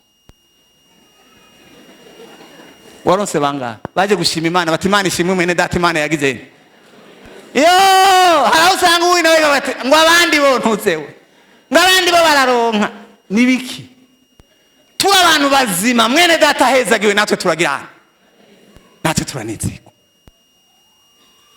Imana ishimwe erega mwarakomeretse kandi ivyo ntavyo muzi umuntu yibaza ngo ni muzima mugabo afise iki afise ibikomere agenda ukaba hari umuntu wumva yonezerwa wobabara yogirirwa neza wobabara yovugwa neza wo kwidoga ngo wivuze warakomeretse Imana ishimwe mbega mwiyumvira yuko niki cyatumye Yona atagenda ininewe murabizi ko abantu b'ininewe hari kibi bari barakorera Abisirayeli umunsi umwe rero Yona cabwirwa yuko agenda kubabwira ubutumwa bakagirana Yona bimugwa mu matwi ko habonetse ukazo yuko abininewe bagirana ya nukuri bagira bakire acarakata ngo aja hehe kugira ngo arabe ko bogirana cyo cyari gikomere yari afise hanyuma rero aragenda Imana imufatira mu kiyaga aja mu nda y'urufi kandi n'igihe yavayo ntugiye ngo yari yakize naho ngene avuye ngo aho yari kugenda iminsi 3 yahagiye umunsi mwibaza ko yagiye umunsi umwe kubera iki yavuga ati ibyo sinkeneye kubivuga ngo bavyumve tume ndabivuga niruka muga ntibagirene mugabo acagira ingorane ibyo yavuze rimwe bavyumva kabiri baca baragirana baca barihana ngo bihane ngo acaja ahantu ngo mbere n'isaburi iranyishe ngo ndababaye iyumvire gutebuka wazwa n'Imana itanga iki yuko abantu bagiriwe imbabazi bikagutera ishavu mwivuze mwarakomeretse hakaba hari umuntu ari ngaha afise ico ikintu kimubabaza kuri mwene se kandi biragaragara iyo wumva mwene se avugwa ukumva akantu kabaruka ukumva uri kuratanga utundi tuntu uri kuraterera mu tujambo twuku warakomeretse muze mwivuze Yesu abahezagira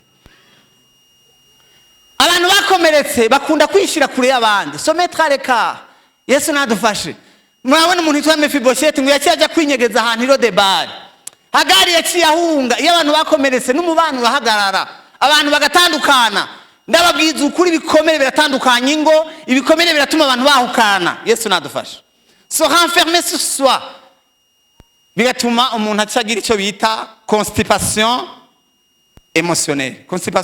murayumva egira baho nayo nukuvuga nukugira ibintu muri wewe udashobora kugirana. Erega umuntu agira umubabaro kugezaho abantu ubona bigo baragira amavesi kubera ama constipation. Hari ibintu byabarengeye. Barabuze aho babivugira, barabuze ingene babisokorora.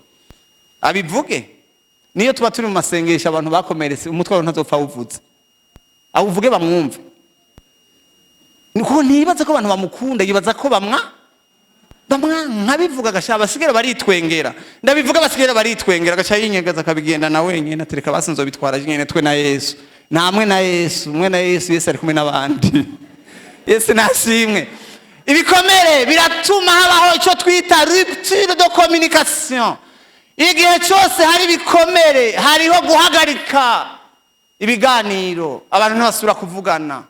Hariho umuntu mwahora muvugana muri mwerose kuvugana kubera ko ibiganiro byahagaze n'ibikomere byabaye. Ntukeneye ko muyaga, ntukeneye ko muvugana, n'ibikomere mubizane kwa Yesu abatabara. Yesu ashimwe. Hajya musome mu gitabo cya kabiri cya Samuel, Abusalomu amaze kugira umubabaro w'ikintu Amunoni yakoze, yaciye amubwira ati niwihoreresha ihorere ngo kuvuga icyo gihe ngo cyamara igihe adasubira kuvugana nawe. Ahantu hari ibikomere abantu basubira kuvugana, ibiganiro birahagarara. Akaba hari umuntu mwahora muvugana mutakivugana, Imana igufashe ugarukana iyo migenderanire kubw'agakiza. Yesu abavure. Yesu nashimwe. Sinzi ko nobishobora kubiheza ibi bintu, ni byinshi. Mu gihe iyo ibikomere byabaye birebire abantu bashobora no gushikaho biyahura, kuko muribuka ko na Yuda mu kugira ngo aje kwiyahura yagiye kwiyahura kubera yarafise igikomere cy'ivyo yakoze. Aravuga ko nawe yarabonye ibintu yakoze kugeza aho yumva yo kwiyahura. Hari ingwara nyinshi ziterwa n'ibikomere zo twita maladie psychosomatique. Nukuvuga hariho nk'ibintu ushobora gusanga bya inappetence. Murazosoma umunsi Ahabu yarashavu yarababaye byaranse ko afungura. Ibikomere biradutwara akayabago. Basanga umuntu yaraheze ntakirya. Sikindi cyamugiriye uko nibyamubabaje utwo kurya ntagifungura. Inappetence. Amaigrissement, ugasanga umuntu yarahwereye yaronze. Insomnie, ulcère d'estomac. Vieillissement précoce. Abantu ugasanga bashaje hataragirana. Hataragera. Sperine yatubwiye ngo ntimuzosaza, bazosaza gusa batevye. Ntawe udasaza, mugabo bazosaza batevye. Mugabo ibikomere bituma abantu basaza hakiri, ugasanga umuntu yaraheze. Ibikomere birazana ingwara nyinshi mu mitima. Palpitation cardiaque, trouble des règles chez la femme, la stérilité, l'avortement, l'accouchement prématuré. Muri biyana ariko basomera umugore umwe mu gihe bibisandugu gihe cyo kwa Eli, umukazana wa Eli ngo inda yarafise yaciye kubera inkuru mbi yagize. Inkuru mbi yumvise yacituma n'uwo mwana avuka hataragera. Ibikomere ni bibi mw'abantu, murabibika mukibaza ngo mutunze ubutunzi, mubizanire Yesu abakiza. Yesu nashimwe. Dépression nerveuse, la débilité mentale, abantu gasanga zarakoranyeko, insinga zarakoranyeko mu mutwe. Kubera iki? Ingorane rero abantu bafise ntibazi gutura Yesu ibibazo. Yesu yavuze ngo nimuze kuri jewe abagizeni abarushe n'abaremewe ndagirane. Abantu barafise ibintu bagenda by'umubabaro babigize ibanga. Abantu barafise ibintu bitaratariza abanyene bigeragereza mugatavyo bashoboye, ntavyo mushoboye bizanire Yesu. Sentiment négatif comme la haine, inzigo, urwanko, rancune, uburyarya, orgueil, jalousie, ibi byose nibikomere. La prudence exagérée. Murabona hari abantu kubera ibikomere birinda abantu bose barabatinya, avuga ngo mugabo ngo ntabo kwizigirwa bagize bakiriho. Yahaye n'umuntu ntiyamurishe, uravuga ati nta muntu n'umwe dosubira guha amafaranga yanje kubera ubona haye ntiyandishe. Twese twaguye mu muhore n'uwari yararishe yaciye agwa muki. Abantu bose bagiriye ko kubera iki yarakomeretse. Birivuga ngo ntimurambirwe gukora ibyiza ko muzokwimbura nimutagirane, muzokwimbura nimutarambirwa. Yesu nashimwe. La haine, la colère, biya bintu byose ni byinshi sinobiheza. Yesu nashimwe. Ikintu nagomba kuvuga ni ikintu bikomere bikora ku buzima bwacu. Naratangaye iminsi yose umuntu yakomeretse ntakire, shetani yamamwikora ko akamugira iki? Igikoresho. Ndasabye hagira umuntu asomera ajya amajambo yo mu migani 7:26 avuga gute?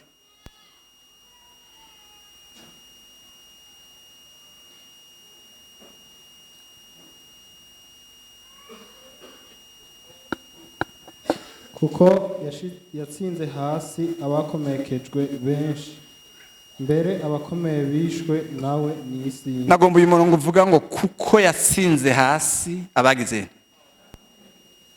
Mwariko murumva abantu shetani atsinda hasi abaribo abagize, abantu bakomeretse ngo niwe yagize yatsinze hasi.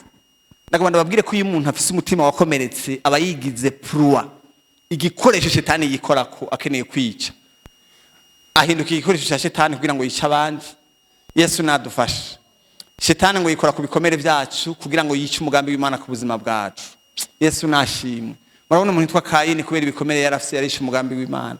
Ibintu byinshi. Nagomba ndababwire ngo ibitakize muri wewe bizobandanya mujana. Ibintu bitakize muri wewe ntibigumaho, biraguherekeza, biragukwirikira mukagenda mujanye. Umuntu yakomeretse ni danger pour la société. Abari danger muri société. No mwishengero umuntu yakomeretse ni kibazo kirekire. Twababwiye ko abantu benshi baba criminel nibikomere bagiye baragira. Yesu nadufashe. Biraduhindura bikadutwara agaciro twari dufise, umuntu akiyumvira ko atacamaze kubera kumbure yagize. Kubera ibikomere yagize umuntu arashika ahantu akibwira yuko atagaciro afise, ariko atabitewe n'ikindi kintu, abitewe nuko yakomeretse. Yesu nashimwe. Ariko mwabantu muri ko murankurikira, nagomba ndababwire yuko ibikomere ntibihindura agaciro kawe. Yesu nashimwe. Iyo Bibiliya iravuga ibikomere ivuga ngo abantu babaye froissé. Hari ikintu ngira mbaze gitoya. Iyi noti ni yangahe? Iyi noti ni yangahe? Si 10,000. Iyi noti ni 10,000. None no ifyonda ho nkayigira uko. Mbega iracyari 10,000.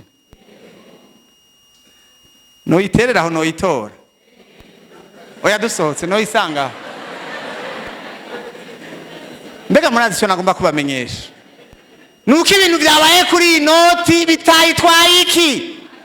Oh Imana ishimwe. Naho yabaye fyondetse yagumanye iki?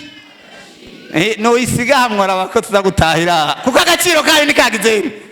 Nikagiye kagumye ari kakande. Nagomba mbwira umuntu ari ngaho ibyakubaye ko ntibyagutwaye agaciro. Agaciro kawe kari mu Mana. Yesu ashimwe.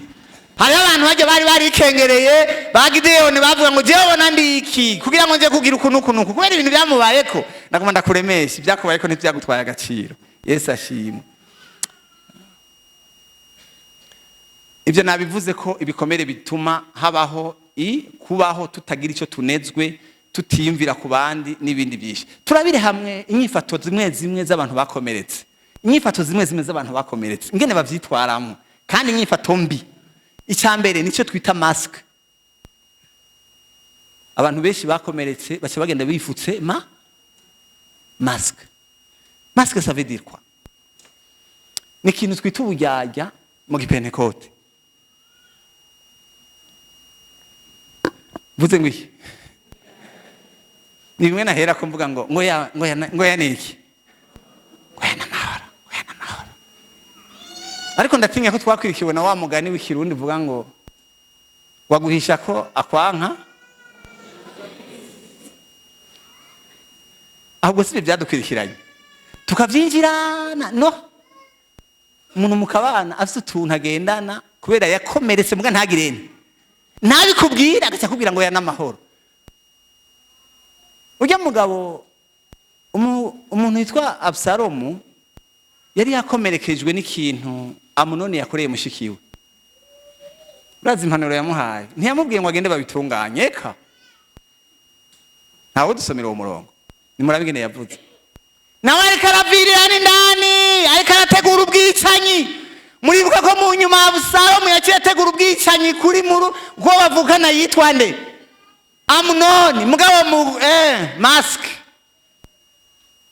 ntawahabonye nanze ndi kumwe n'abantu babangutse banyarutse ibintu avuga gute Abusalomu musaza we amubonye aramubaza ati aho ntiwamanye na musaza we Amunoni enda niwiyihorerere enda nugire niwiyihorerere mwana wa mama erega ko ari musaza we reka kubishira ku mutima nuko Tamari aguma kwa musaza we Abusalomu yifumbereje urazi impanuro yamuhaye yambwiye ngo enda nugire niwihorerere nta ngorane ngo reke kubishira kwiki murazosoma ibyakurikiye mu nyuma yateguye ku ubwicanyi kuri uwo muhungu mugabo yamuhenze ngo nugire nk'aba Penetekoti muri kuza muraduhenda ngo wihorere nawe uri kurategura ikintu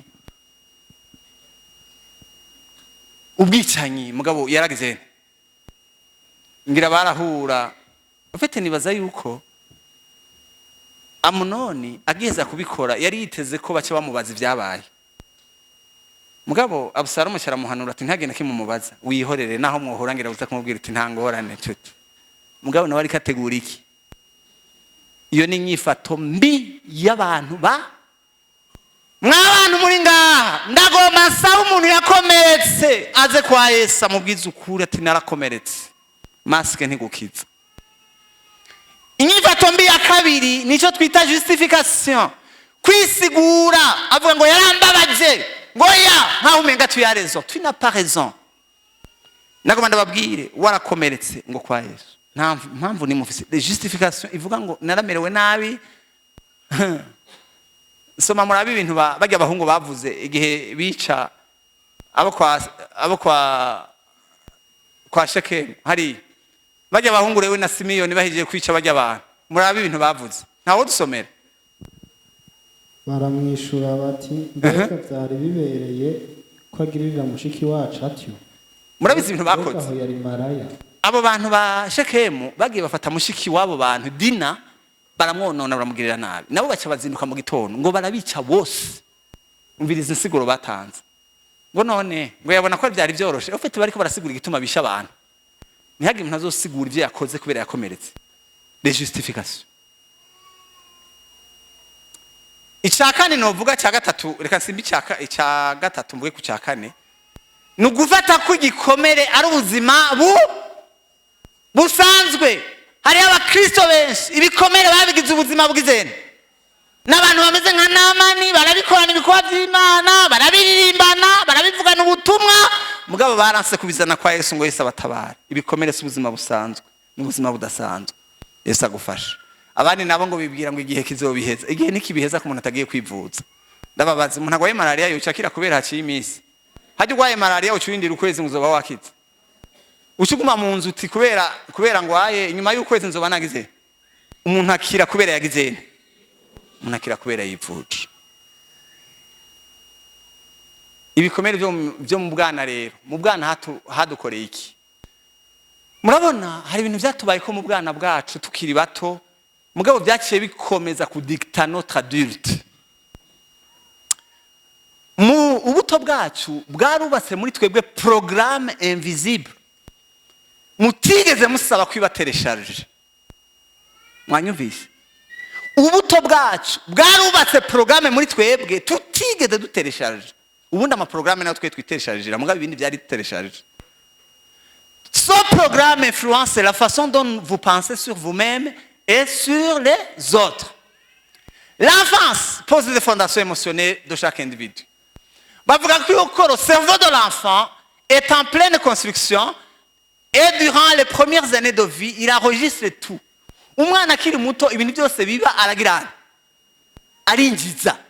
Il enregistre tout, les émotions, les réactions des adultes, les mots, les regards. Ces expériences, nizo zizoca ziza kumugira uwazoba amaze kugirane. Amaze gukura. Ces schémas deviennent ensuite à l'âge adulte votre manière de fonctionner. Nico gituma inyifato nyinshi abantu bafise bamaze gukura zavuye ko ivyo bintu byabaye ko mu bwana bwabo.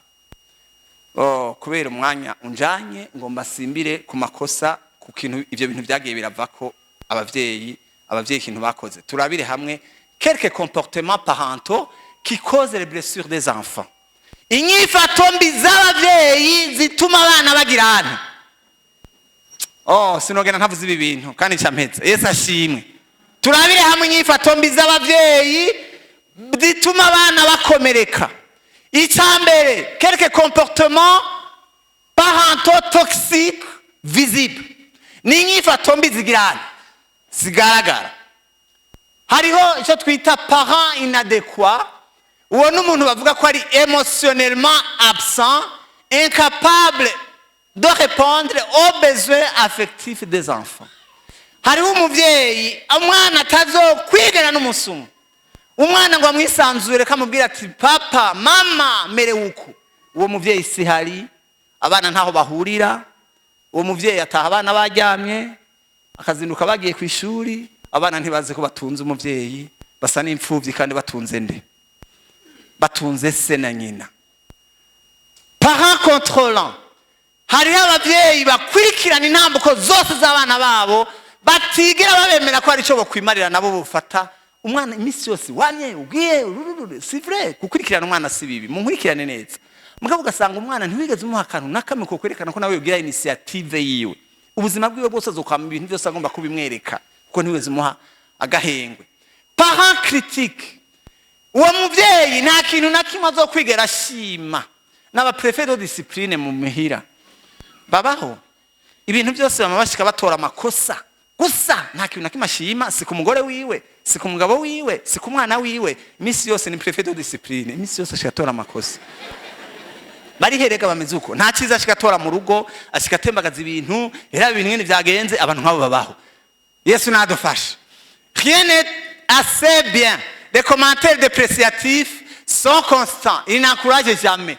Nta munsi n'umwe arigera amubwira ati wakoze, na madame wiwe nta munsi n'umwe arigera amubwira ati ibyo wakoze byabaye byiza. Imisi yose ntacyo wakoze, wewe wama imisi yose wonona ibintu. Abagabo mumeze uko n'abagore mumeze uko, uyu munsi mwihane, mureke gutera ibikomere abagore banyu n'abana banyu n'abagabo banyu.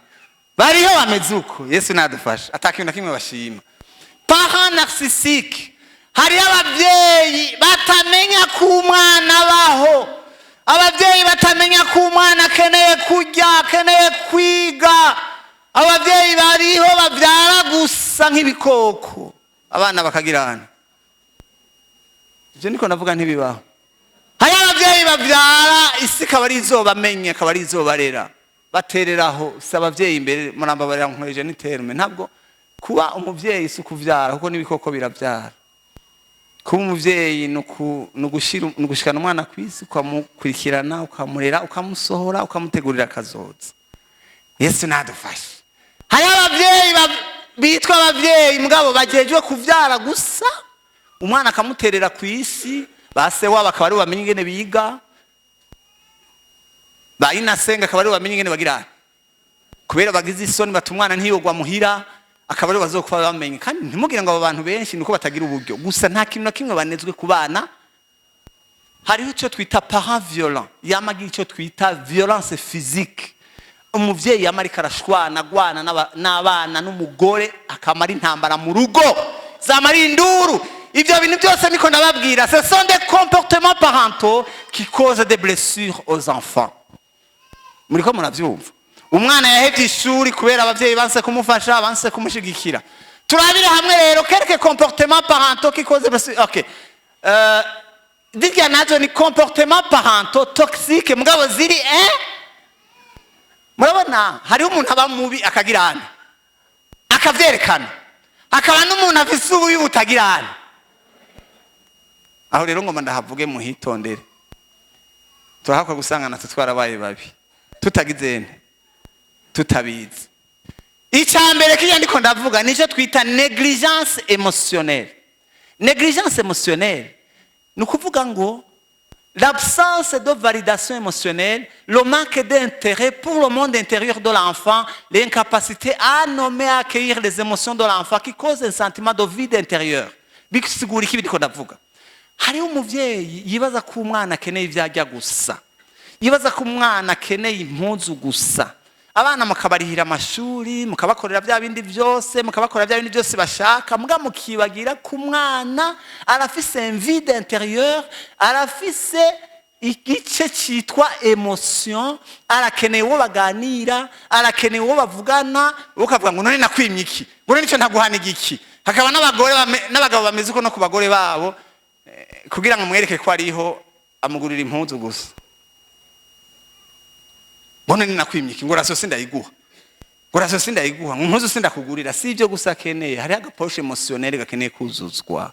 Arafise ahandi hantu hakeneye kuja kibigumbagumba, akeneye ubaganira akamubaza ati mbega umerewe gute, mbega wiriwe gute. Sinzi ko ari ngaha nabivuze, sinzi murabona nk'abo bantu b'abadamu bacu bavuga ngo bafite agaposhe emotionnel kanini ya cyane. N'abantu bafite utujambo twinshi bakakuganiriza, urumva papa naka uyu munsi niri wahanaha naka yaje kuturamutsa, ubundi nawe ibyo ni biki bikuravuga ibiki, urumva naka yaje nawe arakeneye kuba attentif ukagirana.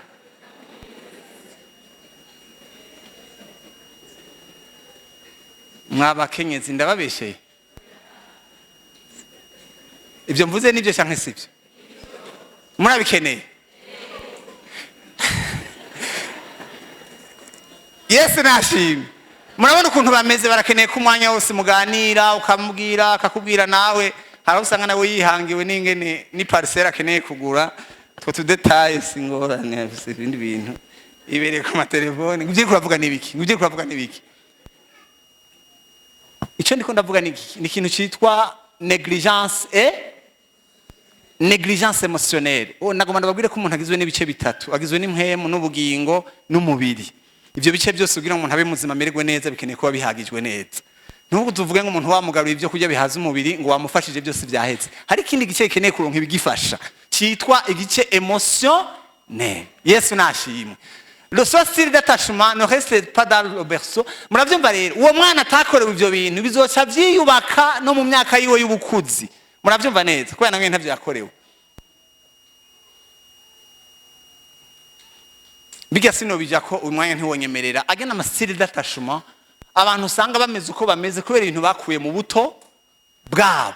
Murabona agena style d'attachement, hariho attachement secure. N'umwana yakuze amerewe neza mu muryango, yakuze yitaweho, amerewe neza, afashwe neza, naberese bya biti bibiri. Uya muntu kubera yarafite attachement secure, amaze gukura, icyo byavuye ko mu bwana nibiga sinomaza kubisoma, ariko amaze gukura bari umuntu mwiza cyane. Hariho ama attachement anxieux. Umwana ugasanga ababaye kubera ibyo umuvyeyi yamarika aramukorera, abana bakama baruhagarara mu rugo n'ibindi byinshi. Byose byo nagomba guteba ko murashobora ku Yesu nabahezagire. Reka ngarukirize ngaha kubera yuko umwanya no hava ntwara umwanya, kandi murakeneye inyigisho zindi kugira ngo ibintu bigende neza. Yesu nashimwe. Ariko ikisino reka ukivuga, mvuge ku bintu bikeya amakosa abavyeyi bakora atera ibindi bikomere. Icyambere mu muryango hari ikintu cyitwa laxisme ou manque d'autorité. Hari abavyeyi umwana icyamusabye cyose akamurera, umwana agacika l'enfant roi. Uwo mwana amaze kureguka, amaze gukura natazovamwo kuko ntibigeze mutoza indera kiri muto. Yesu nadufasha. Hariho ikintu cyitwa yindi ngaruka, abavyeyi usanga bafite icyo bita excès d'autorité. Ugasanga umuvyeyi afise ubukari burenze, yamara umuntu wishavu arakara cyane. Abo nabo barafite icyo bakora mu miryango, bakora amakosa. Hari ikintu cyitwa le favoritisme ou la partialité. Ni ibintu dusanga mu muryango wa Rebeka nande na Isaka. Bibiri ivuga ko umwe yakunda umwe, uwundi agakunda uwundi. Mbega mu muryango birabaho aho usanga abavyeyi umwe akunda umwe, uwundi agakunda uwundi. Ibyo birabaho mu miryango, ugasanga abo bana mu bateje ibibazo bazokura badakundana kubera n'umuntu wabateje ibice hagati yabo. Burya na Yosefu mu kumwanka hariho amakosa abavyeyi bari bakoze, bari bamutandukanije n'abandi bana, navyo nyene byari byabayeho. Yesu nadufasha. Ikindi gikunda gutera ibibazo abantu mu miryango no gukwirikirana ivy'isi cyane ukibagira umuryango. Mbega muri ko murankwirikira, ugasanga abantu nabaciba amahera gusa, birigwiyo rikarenga ntibazi gutaha, ni noti gusa barondera, abana ntibazi ko babaho, aguvuga gusatsirana nabahaye ibyo bajya. Ibyo navyo bibaho mu miryango, abana ugasanga barakomeretse, baramerewe nabi. Yesu nashimwe. Kushobora abana nabo ugasanga baraskreye ibikomere mu miryango n'ibindi byinshi. Yesu abahezagire. Yesu abahezagire. Nagomba ngarukirize ngaha ndabereka yuko impamvu twari ko turababwira aya majambo kwari kugira murabe ko ivyo bikomere byose tuko turavuga birafise ahantu vyagiye biva, bimwe vyavuye mu miryango abana bakuriyemwo, mwabonye inyifato zimwe zimwe z'abavyeyi zituma abana bakomereka. Uwo mwana amaze gukura nawe akazoca repeta les mêmes scénarios, akazobizana mu muryango. None rero ndabashimiye ko mwakoze kunyumviriza. Imana ibahezagire. Hanyuma akanya karaza kuboneka, Imana aza kubagirira neza kugira ngo umuntu wese yakomeretse Imana imuvure igikomere afise. Imana ibahezagire. Nosaba umuntu mwashima Imana. Hanyuma babandanye. Yesu abahezagire.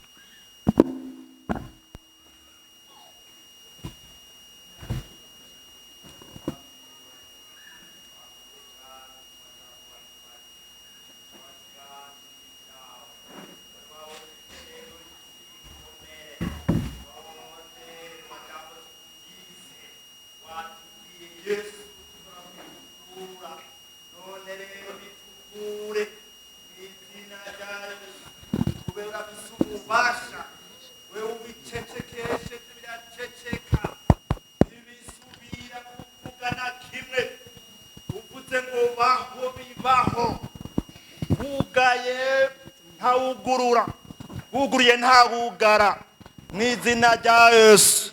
Turizeye uyu munsi ku muntu wese afise ibikomere tuza gutaha tunezerewe, wadukijije uzoba ukoze Yesu. Hanyuma ucuduha mpemu niwe yodushoboza kudasubira kugira ibikomere, kubera aratanga umunezero, aratanga amahoro, aratanga urukundo, aratanga n'ibindi bitandukanye, umuntu akaba amerewe neza. Zoba ukoze Yesu, uzobidukorere mu izina rya Yesu.